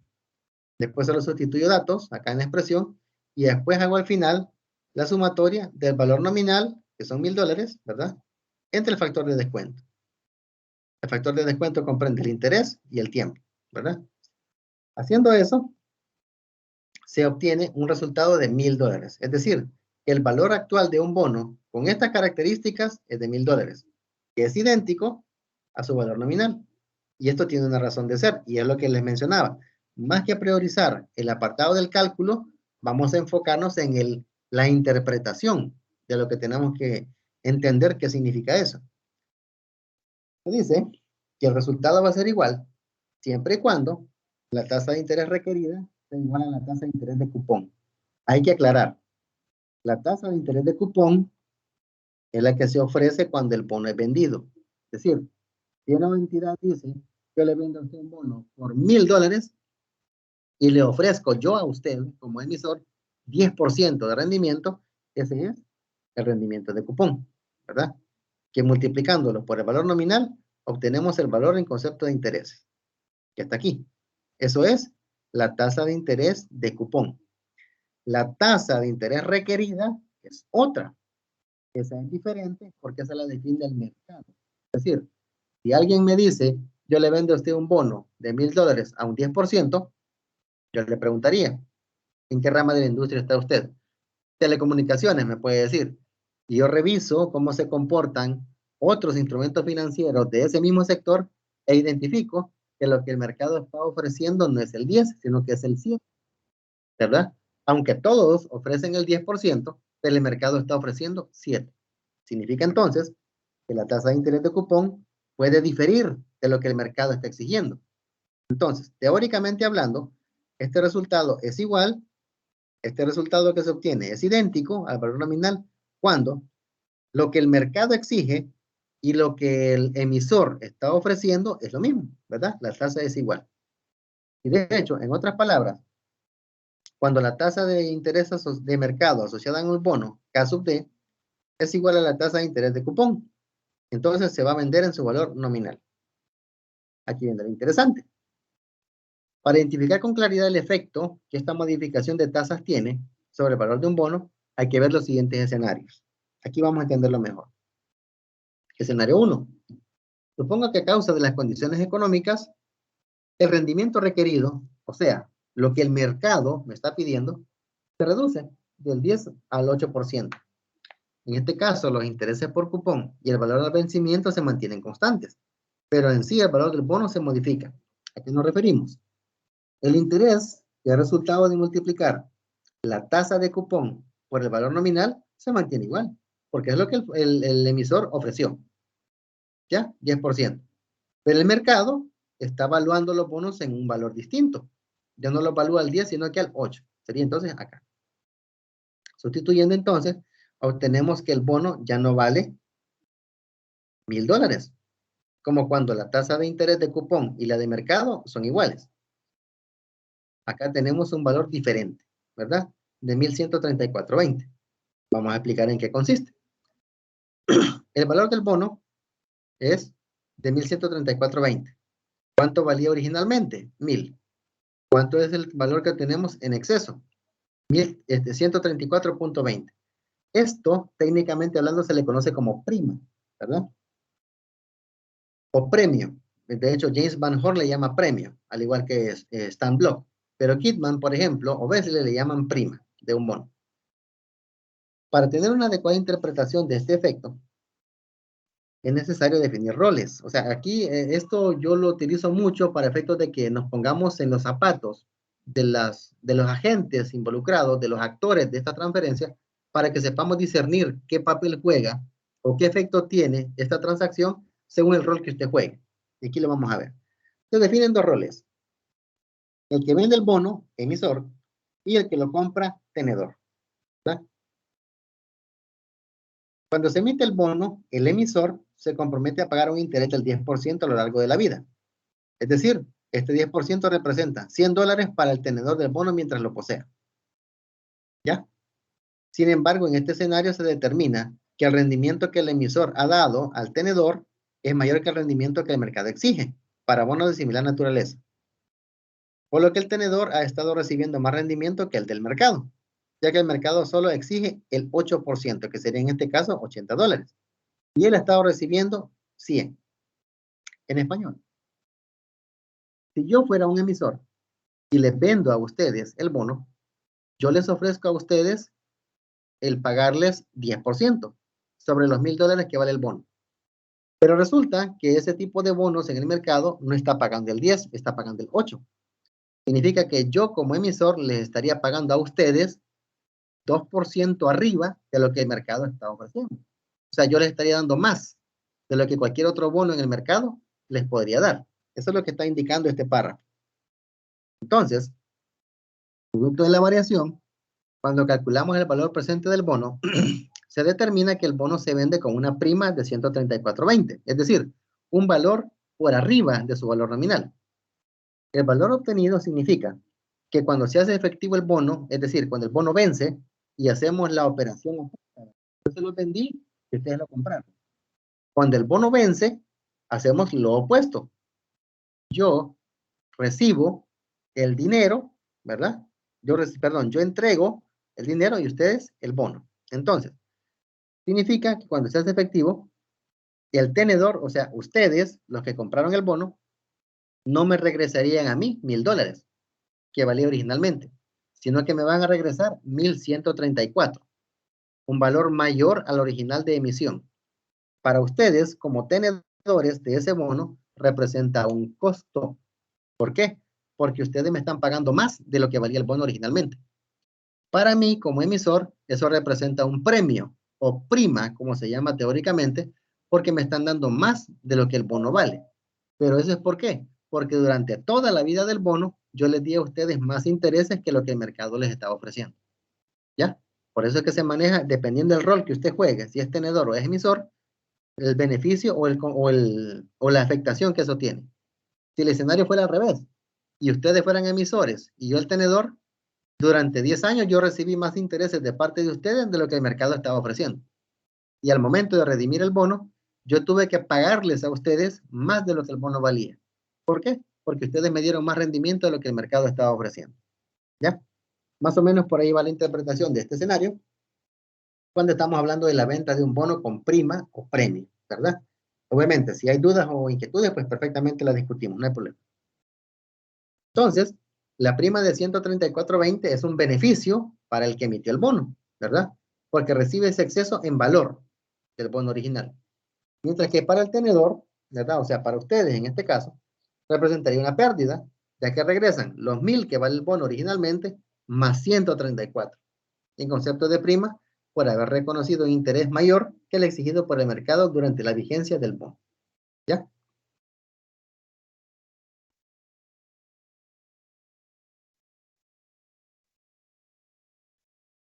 Escenario 2. Lo opuesto. Suponga que por las condiciones de mercado y la competencia, en lugar de disminuir la tasa de interés, esta, en vez de bajar, sube del 10 al 12%, siendo un escenario totalmente opuesto al anterior. En este caso, calculando, ya nos vimos que vale 1130, vale 880, menos que su valor original. En este caso, el rendimiento requerido, es decir, lo que el mercado ofrece, es 2% arriba de lo que el emisor le había ofrecido. Como hemos mencionado en el ejemplo anteriormente, yo como emisor le vendo a ustedes un bono al 10% de interés. Y resulta de que ese bono en el mercado está generando un beneficio del 12% y no del 10% el que yo les estoy ofreciendo. Entonces, ¿qué significa? Que cuando esto sucede, el bono se vende por debajo del valor nominal, es decir, con un descuento. Y aquí lo vemos. Si el valor del bono es de 887 y el valor par es de 1000, hay un descuento de 113 dólares. Cuando hacemos ya el comparativo, vemos que el emisor, en este caso por el rol que se ha definido, sería en este caso mi persona, se compromete a pagar un interés del 10, ¿verdad? Que es de $1000 por la tasa de cupón a lo largo de la vida. Sin embargo, en este escenario se determina que el rendimiento del emisor al tenedor es menor que el rendimiento de mercado que exige para bonos de igual naturaleza. ¿Ya? En ese aspecto, estarán recibiendo, ustedes en este caso, como tenedores del bono, estarían recibiendo menos rendimiento que lo que el mercado ofrece, porque el mercado debería darles el 12% o 120. Y yo lo que les he estado pagando es 10% nada más, o 100. Producto de esta variación, al calcular el valor presente del bono, se determina que el bono se vende con un descuento de 113, que se obtiene al momento de hacer efectivo el bono. Es decir, en este caso, ustedes, cuando regresan el bono, ¿verdad? No le van a regresar al emisor 1000, que es lo que el bono vale, sino 887 dólares, que es un valor menor al original. El descuento de 113 significa un costo para el emisor, es decir, yo, como emisor de bono, perdería 113 dólares por cada bono que yo emití, porque en el caso de ustedes sería lo opuesto. Ustedes, en vez de regresar los $1000, producto de la adquisición del bono, únicamente van a regresar 887, ¿verdad? Es decir, cuando tenemos eso, podemos ver acá. Si el valor del bono es de 1000, la tasa de cupón es del 10% y el rendimiento de mercado es del 14%, o sea, el mercado ofrece más de lo que está ofreciendo el emisor, el valor del vencimiento es 775. Significa que entonces es un bono con descuento. Tenemos la tasa de cupón del 10% y el mercado ofrece 12%, el valor es de 887, que es un valor con descuento. Si el valor de la tasa de cupón es igual a la del rendimiento de mercado, se vende a su valor par, 1000. Cuando ya trazamos esa línea y caemos a intereses más bajos en el mercado, yo ofrezco el 10 y el mercado ofrece el 8, ya el bono se vende con prima. Si sigue bajando el interés, sigue vendiéndose con prima, pero es más alta. ¿Me explico? Aquí tienen ustedes un pequeño resumen, un pequeño extracto de cómo se comporta el valor del bono al vencimiento y si es con descuento, prima o valor a la par. Aquí lo tienen. ¿De qué depende? De esta variable, rendimiento de mercado. Este dato del valor del bono es igual para todos los escenarios, la tasa de cupón es igual para todos los escenarios, lo que cambia es esto, rendimiento de mercado. Cuando el rendimiento es mayor que lo que se está ofreciendo, se vende con descuento. Cuando el rendimiento es menor de lo que se está ofreciendo, se vende con prima. Y cuando el rendimiento es idéntico a lo que ofrezco, valor par. Así de sencillo. Entonces, a medida que la tasa de rendimiento aumenta, el valor del bono disminuye y viceversa, ¿verdad? Entonces, ahí se puede ver. Se puede deducir que independientemente del comportamiento de las tasas de interés, el precio del bono se aproxima a 1000 a medida que se aproxima la fecha de vencimiento. ¿Ya? Los bonos, en términos de ser instrumentos financieros que se ven afectados por diversas variables, presentan este comportamiento. Ahí van a disculpar que se desconfiguró un poco la imagen, pero la idea fundamental es la siguiente. La política fiscal, que es a través de cómo el gobierno obtiene ingresos para funcionar, la política monetaria, que es cómo se controla el manejo de la divisa interna de un país, y las condiciones económicas, estas tres son las que definen la tasa libre de riesgo, que es aquel rendimiento mínimo exigido para un activo financiero en este país, ¿verdad? La tasa libre de riesgo cambia de país a país. No es lo mismo, por ejemplo, la tasa libre de riesgo nuestra que la de Costa Rica. No es lo mismo la tasa libre de riesgo nuestra que la de Nicaragua, ¿verdad? Son diferentes. Eso depende de qué? Elementos propios de cada país. Después de eso, nos vamos a las condiciones de la industria. Es decir, ¿en qué sector de la industria estamos? Comercio, industria, construcción, servicio, etcétera. Y las condiciones del emisor. Esto depende de la empresa que está emitiendo el bono, ya sea el gobierno, ya sea una entidad pública, una corporación, etcétera. Esos dos elementos, más las condiciones económicas, me definen la prima de riesgo. Es decir, cuánto más yo debo agregarle a la tasa libre de riesgo para que yo me sienta satisfecho con el rendimiento que le estoy exigiendo al bono. Estos dos elementos integrados me dan el rendimiento requerido, es decir, cuánto debo exigirle yo de rendimiento a un bono para efectos de sentirme cubierto en términos de rendimiento y riesgo. Una vez se determina el rendimiento requerido, ya define el precio del bono, ¿verdad?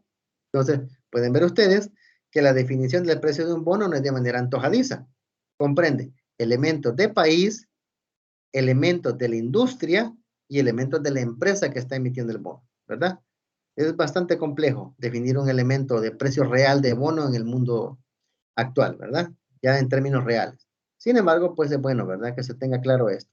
Dimensión país, dimensión industria, dimensión propia de la empresa que está emitiendo el bono. Y en base a todos esos elementos, definimos su precio, ¿verdad? El rendimiento del vencimiento está siempre dentro del...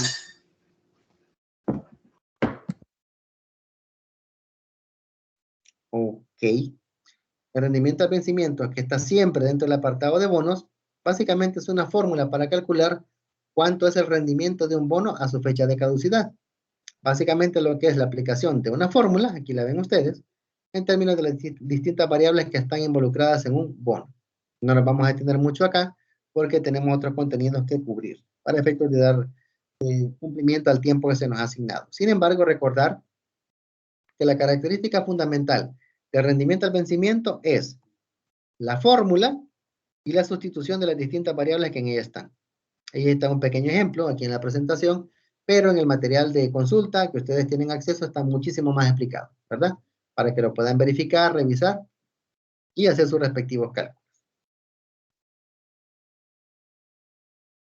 En el caso de los préstamos de largo plazo, ya entramos a otra forma de financiamiento, ¿verdad? Que ya se escapa de los instrumentos de deuda.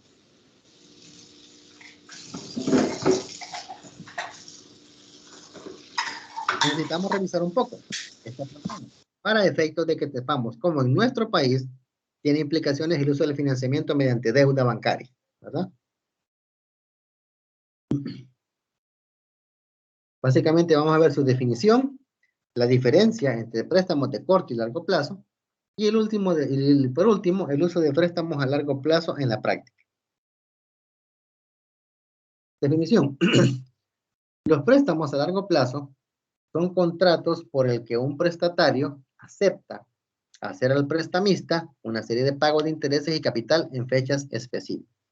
Es decir, siempre está inmerso el elemento contractual, el elemento legal, mercantil, que se refiere al acuerdo, ¿verdad? De una transacción donde una persona o entidad se compromete a pagarle a otra empresa o entidad la cantidad de dinero que ha sido recibida en concepto de préstamo, ¿verdad?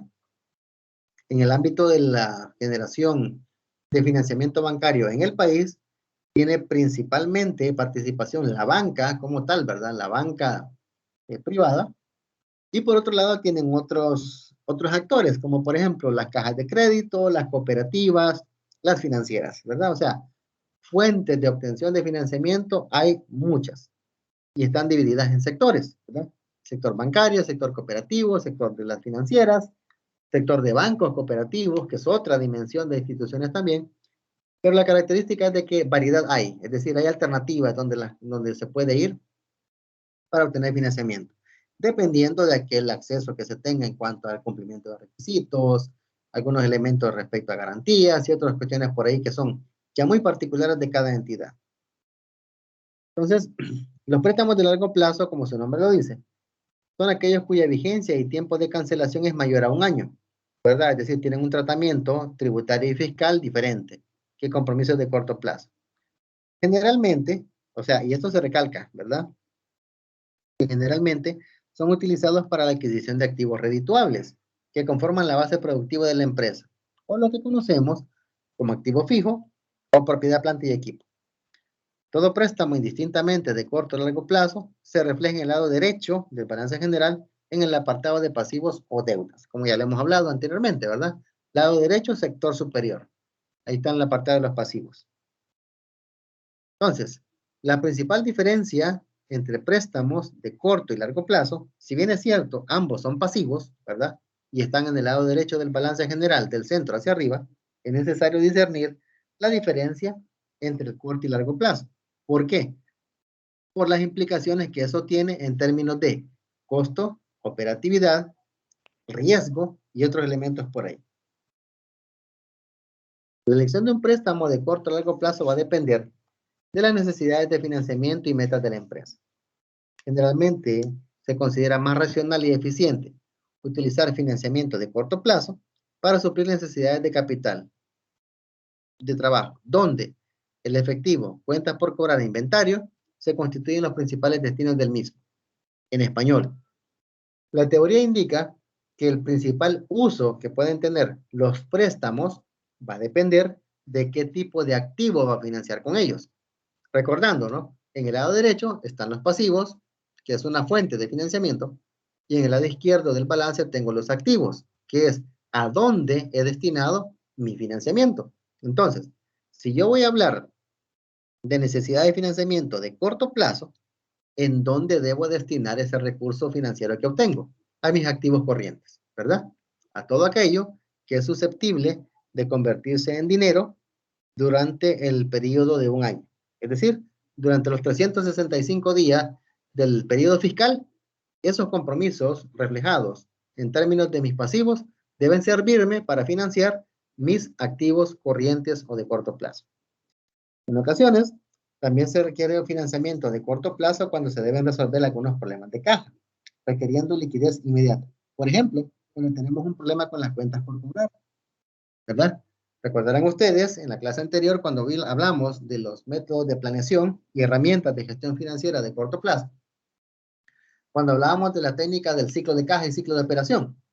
Cuando el ciclo de operación pretendía manejar la adquisición de activos y la venta de los productos resultantes de esos insumos, teníamos que ver también cuánto tiempo tardábamos desde que pagábamos esa materia prima e insumos y cobrábamos en efectivo el dinero de esa venta.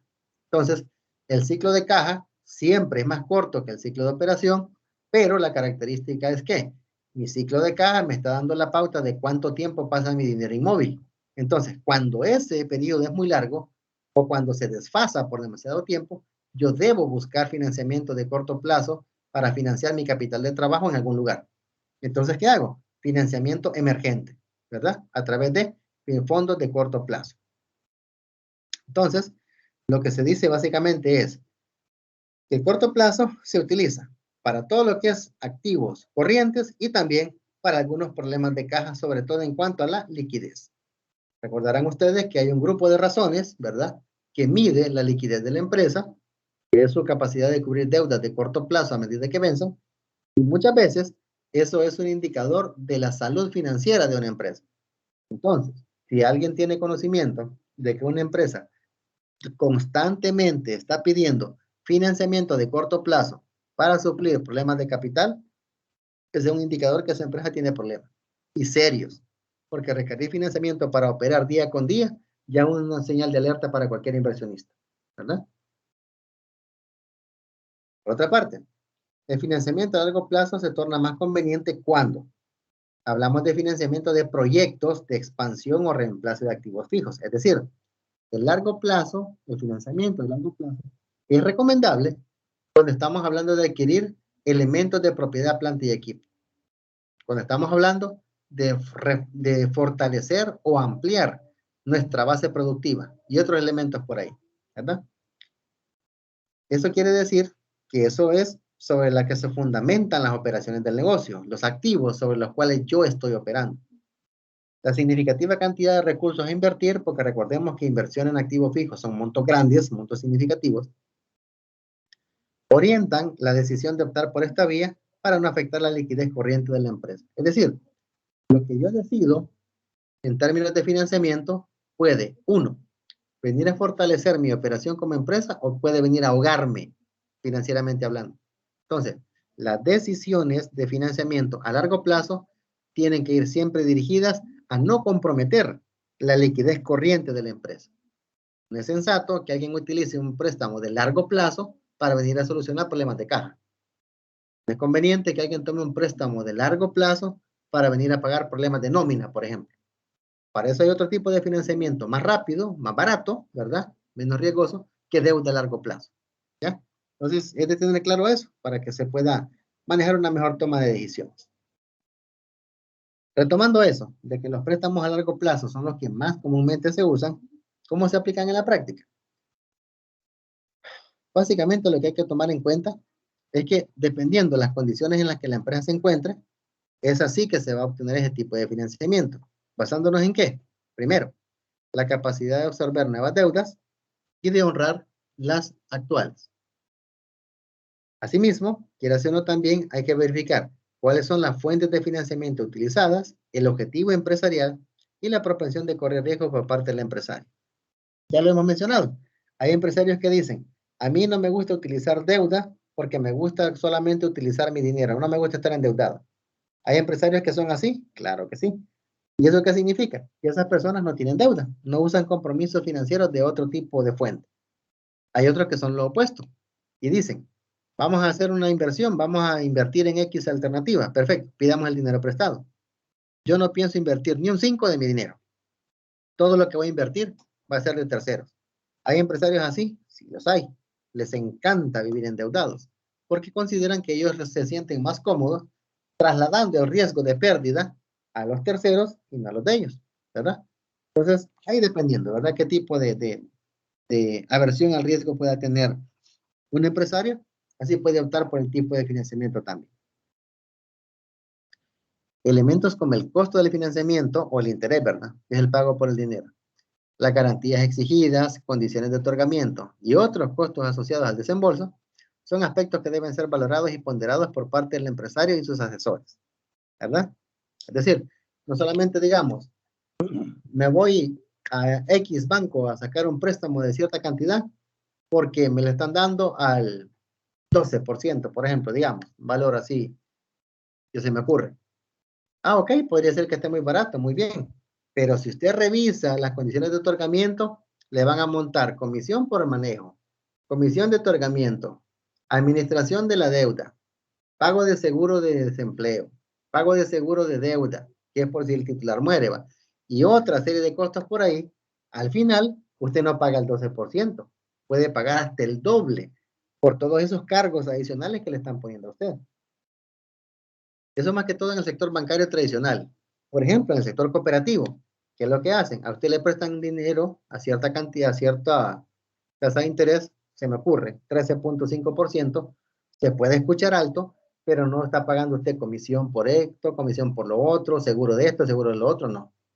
¿Verdad? Entonces, pareciera que la aplicación del interés es como más cercano a la realidad, como que la tasa que le están dando a usted realmente es una tasa efectiva y no una tasa nominal, porque no lleva otra serie de costos ocultos, ¿verdad? Otra serie de comisiones disfrazadas ahí en otra figura.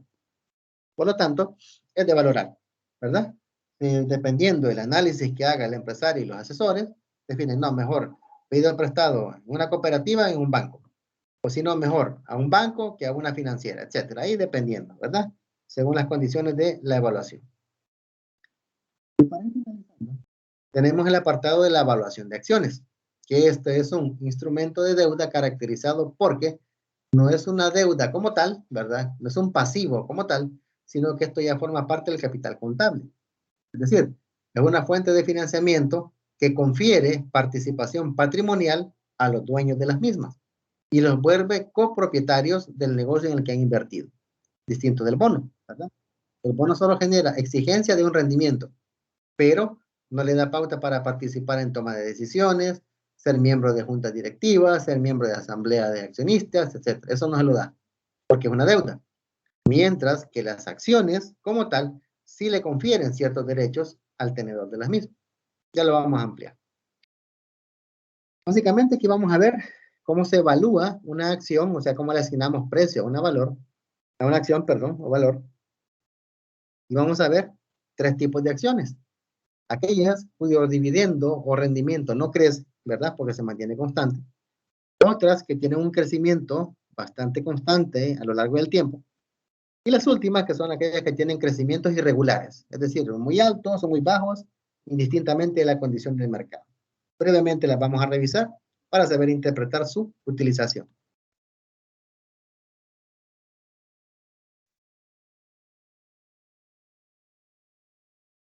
Vamos entonces.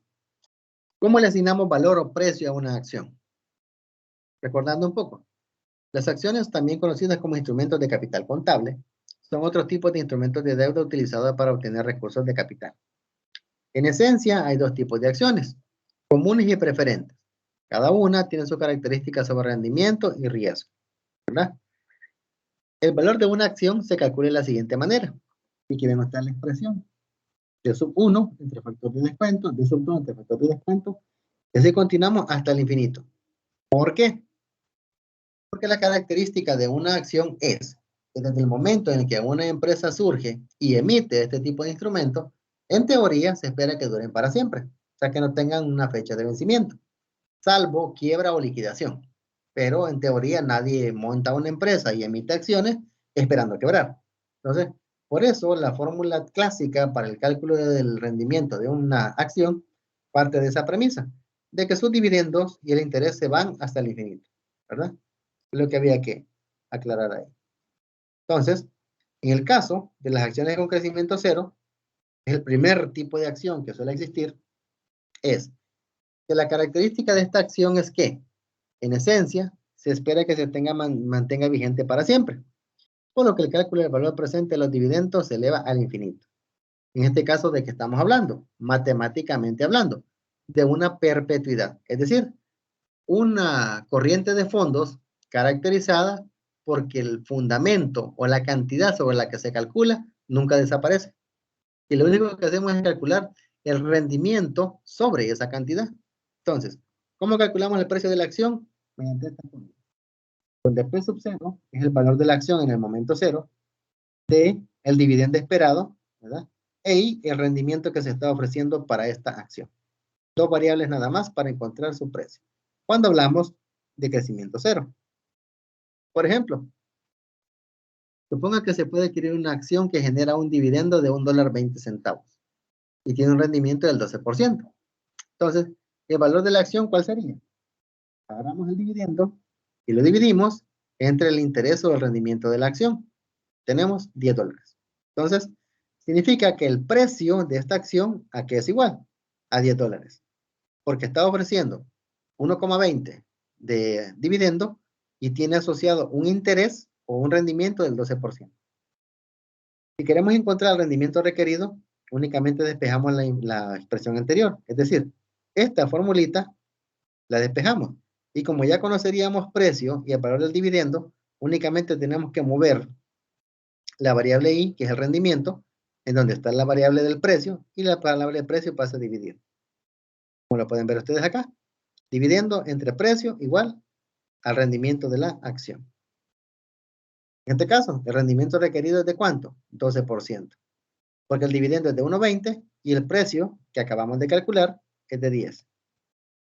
1.20 entre 10, 12%, que es el rendimiento que el ejercicio ya daba, ¿verdad? Para que vean ustedes.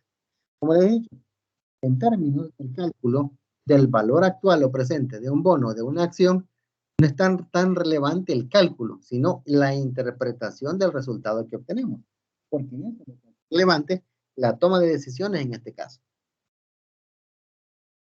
Ahora, otro tipo de acciones son aquellas cuyo dividendo no se mantiene constante, sino que por condiciones de mercado, operatividad del sector en el que está funcionando la empresa, las condiciones económicas, entre otras cosas, son dividendos que suelen ir creciendo a lo largo del tiempo. No es un crecimiento abrupto, no es un salto el que pega, no, sino que es un crecimiento, ¿verdad? Que es traza una ruta de crecimiento a lo largo del tiempo, relativamente pequeña, pero que se mantiene, ¿verdad? Pueden ser centavos, pero se mantiene a lo largo del tiempo. Entonces, eso permite identificarla como acciones con crecimiento constante. Generalmente, inversionistas y empresarios esperan que las utilidades y dividendos de las acciones aumenten año con año. Por eso se esperaría que los dividendos presenten un crecimiento normal o constante, el cual es un crecimiento que se espera continúe hasta el futuro predecible, aproximadamente a una tasa similar a la de economía como un todo. Es decir, generalmente los inversionistas asocian la tasa de interés de un país al crecimiento esperado en los dividendos de las acciones que tienen en ese país. Por lo tanto, países como Venezuela, por ejemplo, presentan un alto riesgo para inversionistas porque las tasas a través de las cuales la actividad económica se está moviendo son bastante bajas o incluso negativas. Distinto Costa Rica, distinto Panamá, distinto Brasil, me explico. Son países pujantes en cuanto a economía y presentan un nivel de actividad empresarial bastante alto. Por lo tanto, para la mayoría de inversionistas resultan atractivos esos destinos, ¿verdad? En términos de rendimiento. Entonces, para fines prácticos, a nivel académico, los autores de finanzas tipifican la tasa de crecimiento esperada de la economía como la variable G, ¿verdad? Una variable G minúscula. Y es una constante que se mueve, que se mantiene vigente a lo largo de todo el periodo que se está evaluando. Por ejemplo, una empresa acaba de pagar un dividendo de $1.20 por cada acción con un rendimiento del 12%. Y los inversionistas esperan una tasa de crecimiento del 5%. Y recalco, se dice que los inversionistas esperan una tasa, es decir, esto no es que está escrito, no es que está definido, no es que está ya dado, sino que esto es una proyección que los inversionistas hacen en función de lo que hemos hablado, ¿verdad? La actividad económica, el dinamismo del sector empresarial y otros elementos por ahí. Entonces se pide que calcule los dividendos para el año 2 y el año 5, ¿verdad? De una acción que tiene esta condición. Dividendo del año 2, ¿a qué va a ser igual? Al dividendo del año 0, ¿verdad? Que es el que tomo como punto de referencia, factor de 1 más G elevado a la N, donde G es la tasa de crecimiento constante que se espera que tenga en la economía, como se menciona aquí. Entonces, al hacerlo, 1.20, factor de 1.05 al cuadrado, 1.323. Este es el dividendo que se esperaría al final del año 2. Si quiero calcular el del año 5, hago la misma operación con la diferencia que lo elevo a la quinta potencia, porque estamos hablando de año 5. Pero sería $1.53.02, ¿ya? El valor actual de este tipo de acciones, o su precio, ¿verdad? Va a ser igual a el dividendo multiplicado por el factor de 1 más la tasa de crecimiento, y todo eso sobre el rendimiento de la acción menos la tasa de crecimiento del mercado. Sustituyendo los datos, tenemos acá $1.20 de dividendo, 1 más 0.05, ¿verdad? Tenemos acá, dividido entre 0.12, que es el rendimiento de la acción, ¿verdad? El rendimiento, menos, aquí es 0.05, ¿verdad? Me van a disculpar ahí, detalle, lo voy a corregir en este momento. 0.05. Ok, ahora sí, que es la tasa de crecimiento esperada, ¿verdad? Que han estimado los inversionistas. Haciendo la diferencia, 1,26 entre 0,07, 18. Significa entonces que el precio de esta acción, que tiene un dividendo de $1.20, un rendimiento del 12%, y se espera que crezca en un 5% a lo largo del tiempo, es de $18, ¿verdad? Pueden ver ustedes que no es difícil Lo único que requiere es que tengamos el cuidado de ver qué datos estamos utilizando y cómo sustituirlos en la fórmula, ¿verdad? El rendimiento de estas acciones se calcula con la siguiente expresión. Una cosa es el precio, ¿verdad? Que se mide en dólares, y otra cosa es el rendimiento, que se mide en porcentaje. Simplemente hacemos la expresión D sub 1 entre P sub 0 más G, donde D sub 1 entre P sub 0 es el rendimiento esperado por dividendo y G es la tasa de crecimiento que se espera. Por ejemplo, considere que hay una acción que vale 18 dólares, que es la que hemos encontrado aquí, ¿verdad? 18 dólares. Y se espera que en un año un dividendo de 1.26 y crezca una tasa del 5%. Sustituyendo, según fórmula, ¿verdad? Dividendo y precio, dividendo 1.26, precio 18, más la tasa de crecimiento, más el crecimiento. 1.26 entre 18 más 0.5, 12. Y este 12% pueden ver ustedes que es el rendimiento que la acción original estaba manejando, ¿verdad? Para que vean ustedes como una forma de comprobación. Que la fórmula pues es bastante práctica, bastante sencilla y sí da el resultado esperado. Y por último tenemos las acciones con crecimiento inconstante, que son aquellas que experimentan saltos de crecimiento así bien abruptos, bien severos, ya sea hacia arriba o hacia abajo, producto de alguna condición particular, ¿verdad?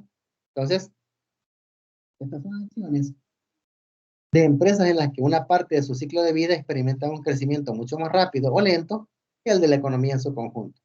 Esto sucede cuando las empresas se encuentran en la primera etapa del ciclo de vida, o bien cuando introducen productos novedosos que impulsan las ventas y consecuentemente las utilidades. Por ejemplo, ¿qué pasó con las acciones de Apple en el 2007 cuando Steve Jobs anunció el primer iPhone de la historia? Las acciones se dispararon, ¿verdad? ¿Por qué? Porque era un elemento nuevo, un elemento desconocido hasta ese entonces, hizo un parteaguas, ¿me explico? ¿Qué es lo que pasó ahí, verdad? ¿Qué pasó con Samsung, por ejemplo? Cuando ya por el año 2009, 2010, mostró la primera Note de la historia, la Samsung Galaxy Note 1, ¿verdad? Que no era ni teléfono ni era tablet, sino que eran las dos cosas al mismo tiempo. ¿Qué pasó con las acciones de Samsung? Se dispararon, ¿verdad?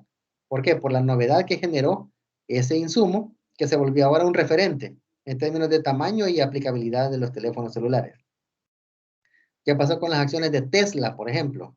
La empresa de Elon Musk, cuando presentó el Cybertruck, el primer vehículo completamente eléctrico, ¿verdad? Dejando de lado un poco la risa que provocó cuando hizo la presentación del vehículo, que sería bueno que la vieran en YouTube, fue bastante, bueno, rompió las redes pues esa presentación del Cybertruck, e inmediatamente las acciones se dispararon. ¿Por qué? Porque todo el mundo miraba atractiva la opción de un vehículo, cero emisiones de carbono, completamente autónomo y funcional y que sea eléctrico. ¿Me explico? Y así podemos ir, ¿verdad? Sacando muchos ejemplos de empresas que experimentaron crecimientos gigantescos durante periodos cortos de tiempo, producto de nuevos productos, tendencias de mercado u otros elementos por ahí. Por ejemplo, considera una empresa cuyos dividendos van a crecer de manera súper normal un 30% durante los próximos 3 años. Y después de eso van a caer hasta un 5% del cuarto año en adelante. Calcule el valor presente de la acción, ¿verdad? Considerando los siguientes datos. Dividendo del año 0, 1.20, y el rendimiento requerido, 12%. Periodo de crecimiento supernormal, es decir, el periodo donde está el salto de crecimiento, 3 años. La tasa de crecimiento supernormal reflejada por la variable G sub S, ¿verdad?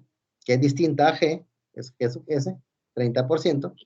Y la tasa de crecimiento normal, que ya la conocíamos, G, 5%. ¿Qué es lo que hay que hacer? Vamos por partes. Paso 1. Calcule el valor de los dividendos durante el periodo supernormal.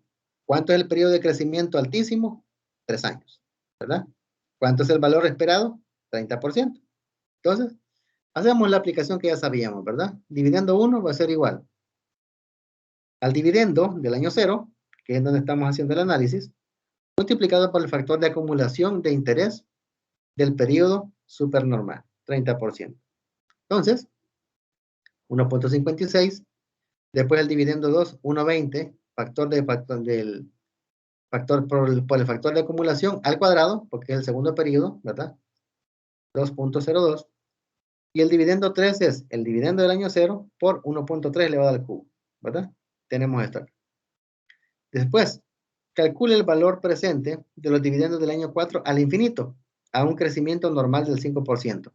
Esta fórmula que tenemos acá es la misma que ustedes tienen aquí. Esta, ¿verdad? Para acciones de crecimiento constante. ¿Por qué se utiliza esta fórmula? Porque una vez se ha calculado el crecimiento supernormal, se espera, y recalco, se espera que de ese año en adelante el crecimiento se mantenga constante, ¿verdad? A una tasa ya mucho más cercana a la actividad económica de ese lugar. Entonces, tomamos el valor del dividendo del año 3, ¿verdad? Que es el que tenemos aquí, 2.6374, aquí, y lo multiplicamos por los elementos de la fórmula, ¿verdad? Igual aquí, me disculpo, ¿verdad? Que como que tiene costumbre de aparecer este 1 por acá. Es el 0.5. Ok, ahora sí. Haciendo el despeje y la operación que se requiere, obtenemos 39.5457. Ese es el valor presente de los dividendos del año 4 al infinito, ¿verdad? Durante el periodo de crecimiento que se espera sea normal. Ahora, el tercer paso es sumar el valor encontrado en 2, o sea, este valor, lo sumamos al valor del último dividendo, dividendo sub 3, para encontrar el flujo de efectivo total de ese año. Dividendo sub 3, que es 26364, ¿verdad? Más el precio de la acción para ese otro periodo, que es 39.5457. ¿Sí? Obtenemos 42.1821. Una vez llegamos a este valor, el cuarto paso es cada flujo de efectivo encontrado a la tasa requerida de rendimiento, es decir, al 12%, para encontrar el valor de la acción. Vean ustedes que aquí está el dividendo del año 1 del periodo supernormal. Es este, 56. Dividendo 2 del periodo supernormal, 2.0280. Y el tercero es la suma del dividendo del año 3 más el valor actual de los dividendos del año 4 en adelante. Este valor comprende dos cosas, ¿verdad? El dividendo del año 3 más el valor presente de todos los demás dividendos, 42.1821, entre el factor que estamos manejando como descuento. Entonces, al hacer la operación obtenemos 33.03. Significa que el valor de la acción considerada en el ejemplo anterior es de 33.03. Para cualquier ejemplo o situación que se les presente en la información de la plataforma o en los textos que tienen que revisar y se presenten casos de este tipo de periodo de crecimiento supernormal, utilicen este apartado en términos de los pasos. Primero, calcular los dividendos. Segundo, el valor presente del año donde ya se vuelve constante el crecimiento, ¿verdad? Más normal. Después suman esos valores para encontrar un solo flujo de efectivo y después los descuentan todos para llegar al valor de la acción como está aquí. 4 pasos sencillos, fácil aplicación y son universalmente utilizados en cualquier situación de acción de crecimiento inconstante, ¿verdad? Cuando están esos saltos severos de crecimiento por alguna situación. Bien, la actividad de evaluar, eso lo vamos a explicar en este momento, ¿verdad? Sobre lo que tenemos que ver con las actividades. Pero me gustaría saber, dudas o inquietudes al respecto, jóvenes, que abierto el espacio para que lo podamos hacer. ¿Dudas o inquietudes, jóvenes?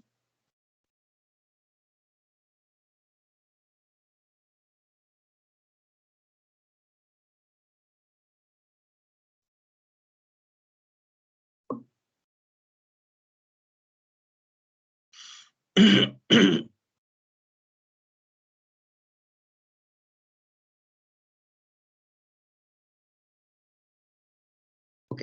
¿Dudas, jóvenes? ¿No las hay?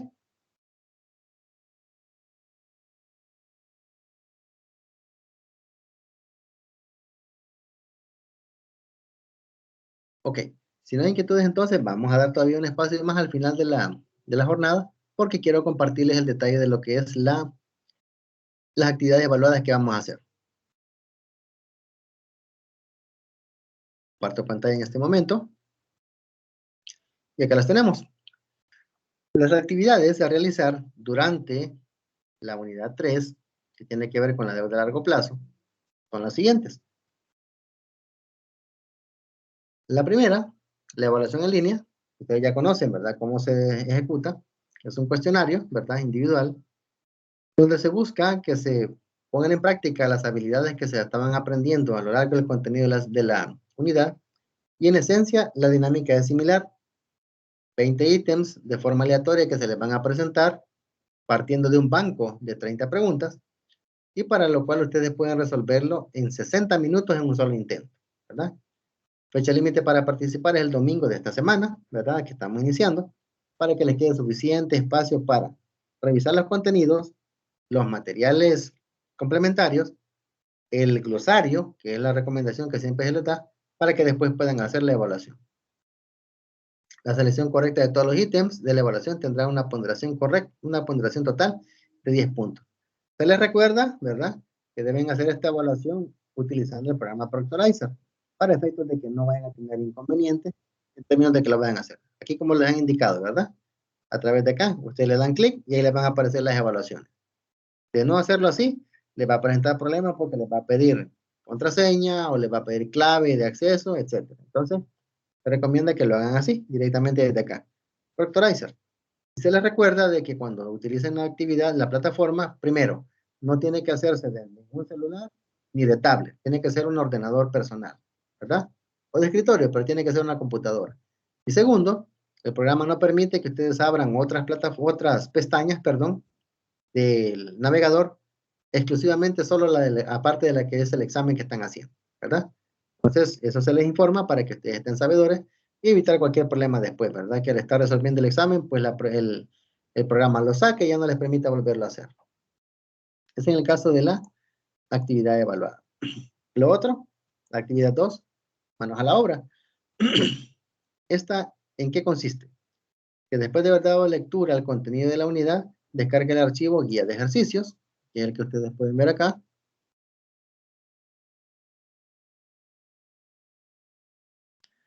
Y la indicación es que una vez el apartado de haber hecho la revisión de los contenidos, resuelvan esta guía de ejercicios y una vez lo resuelvan, lo presenten en un portafolio académico digital. Es decir, la presentación de esta guía no es solamente cargar un archivo en Word o un PDF, sino que tiene que ser en función de un portafolio académico digital.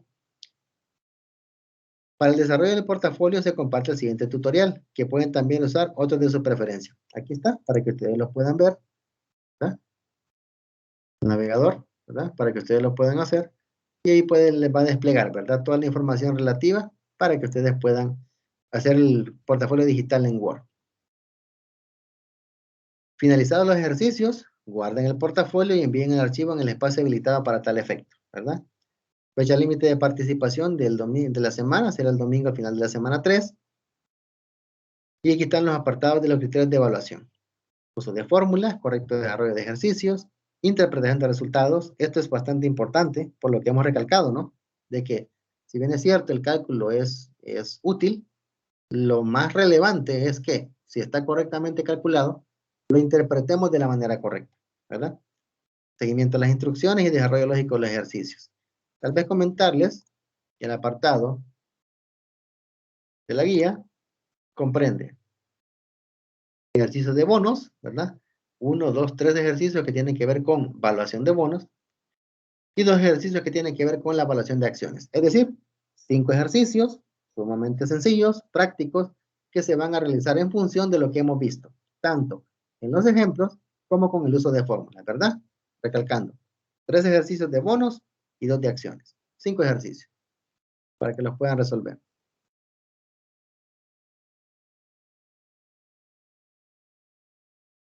Y como se les menciona, tienen hasta el domingo de esta semana, ¿verdad? Para poder presentar. Y aquí están los criterios de evaluación en base a la rúbrica, para que los puedan hacer. Y así haya claridad en todo lo que se les va a evaluar, para efectos de ir asignándoles su nota o ponderación. ¿Ya? Las preferencias bibliográficas, que ustedes ya las conocen, ¿verdad? Las físicas y las digitales, para que las puedan revisar ahí también, por cualquier situación que tengan para ampliar el contenido. Dudas o inquietudes, damas y caballeros, queda abierto el espacio para las preguntas.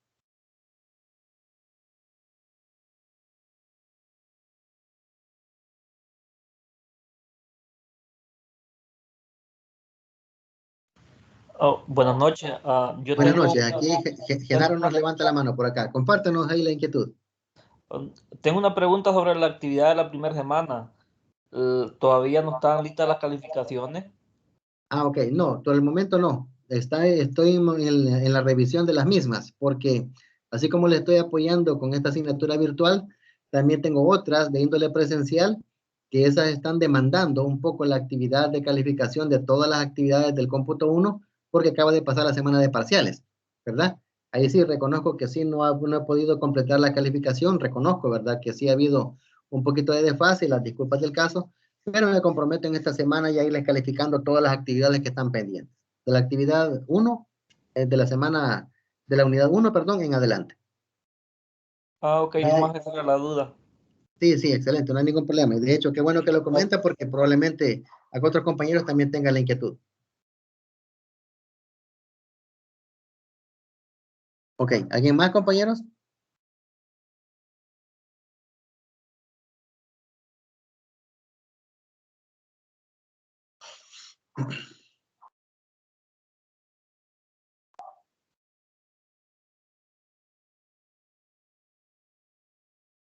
¿Alguna duda o inquietud, compañeros?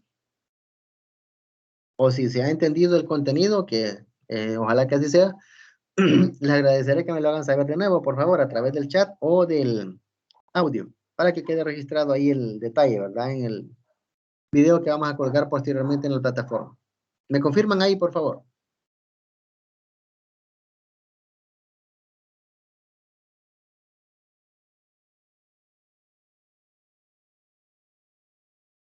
Buenas noches, licenciado. Yo tengo una duda con la tarea. Ok, buenas noches, Catherine, dígame. En la de donde dice bonos, en la 1.1, ¿qué debo hacer? ¿Qué debo calcular ahí? Ok, perfecto. Veamos la actividad. En este momento les comparto pantalla para que revisemos. Ok, en la guía de ejercicios.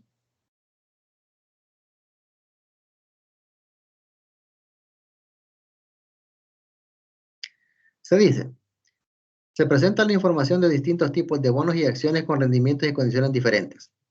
Retomando los modelos de evaluación discutidos, encuentra el valor presente de cada uno de ellos, es decir, el precio de cada uno de ellos, en este caso de los bonos y de las acciones. Deje constancia de los cálculos realizados agregando imágenes de los cálculos y procedimientos realizados, ¿verdad? En este caso, por ejemplo, un bono que puso un cero que ofrece pagar a su propietario $10,000 al cabo de 20 años. Considere una tasa de rendimiento de mercado del 6%. Con estos datos, usted tiene que encontrar cuánto es el precio de ese bono. Recordarán ustedes que en la presentación estuvimos viendo cómo se calcula, perdón, el precio de un bono o su valor actual y el rendimiento al vencimiento, ¿verdad? En el caso del precio del bono, nos tomamos el tiempo de hacer la discusión de cómo se comportaba cuando el rendimiento de mercado difería del rendimiento que ofrecía el cupón o el bono, ¿verdad? En su momento. Y en base a eso determinamos un precio, ya sea que se vendiera a su valor par, se vendiera con prima o con descuento. Eso es lo que usted va a calcular ahí. No sé si le queda clara la inquietud, Catherine. Sí, muchas gracias, Rick. Ok, para servirle, muy bien. ¿Otra duda, jóvenes? Por favor.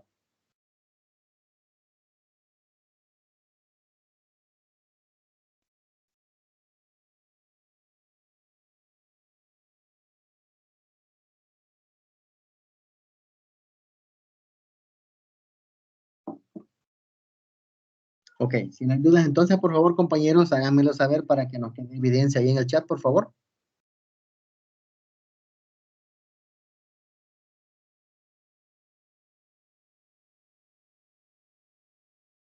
Ok, veamos. Edwin nos comparte. De mi parte, todo bien. Perfecto. Muchas gracias, Edwin. ¿Quién más?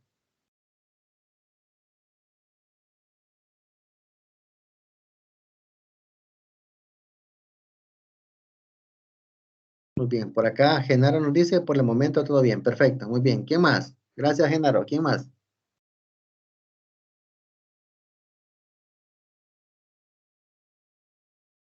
Veamos.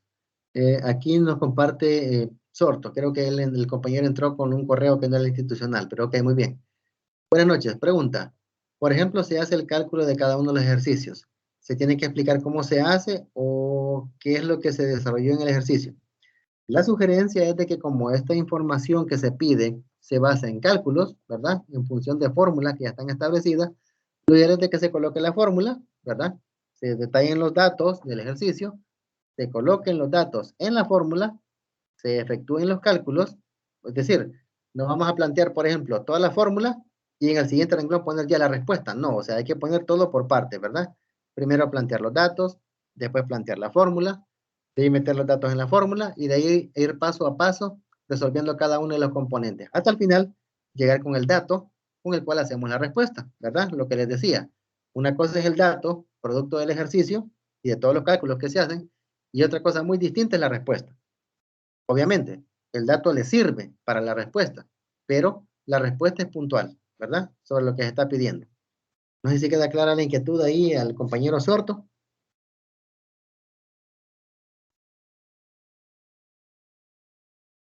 Ok, perfecto. Muchas gracias. Muy amable. ¿Otra duda, jóvenes? Ah, ok. Madeline nos levanta la mano. Díganos, por favor. Sí, buenas noches. Es con relación a lo que estaba explicando ahorita, Sí. digamos como la evidencia, ¿verdad? De los Exacto. procesos. Y si los hacemos a mano, ¿se podría subir así o deben ser digitales? No, no, claro, lo ideal es de que lo hagan a mano, porque por lo menos desde la perspectiva del uso de Excel, es un poquito tedioso el presentar las fórmulas con la exactitud debida, ¿verdad? Para que vayan tal y como deben ir. Ahora, en estos campos de formación, estamos recordando que estamos trabajando en el ámbito virtual, ¿no? No tenemos el ambiente idóneo de pizarrón y plumones, ¿ve? Y trabajar en un pupitre.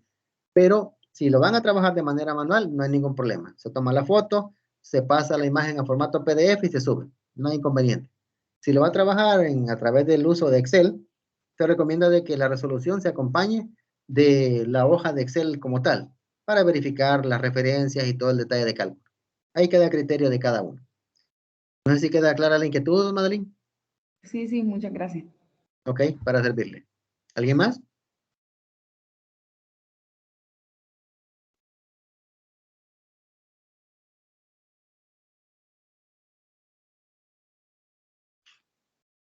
Ok, no hay duda. Ah, vamos, ok. Catherine, díganos, por favor. En todo caso, también podríamos utilizar directamente Word para hacer la fórmula y explicarlo desde ahí.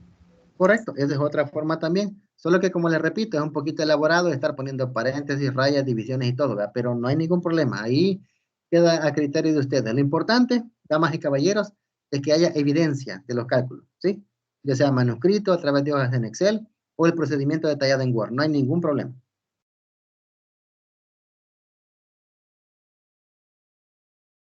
No sé si les satisface la respuesta, Catherine. Sí, gracias. Ok, perfecto, a la orden. Muy bien, ¿quién más? ¿Alguna duda?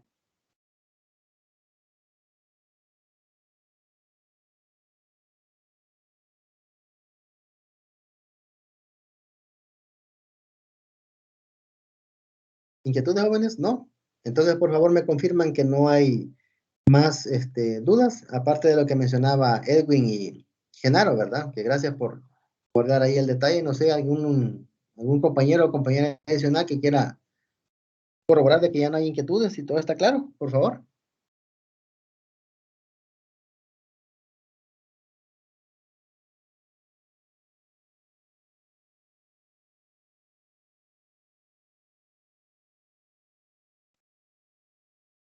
Ok, Catherine nos comparte todo claro y muy bien, muchas gracias, Catherine. ¿Alguien más?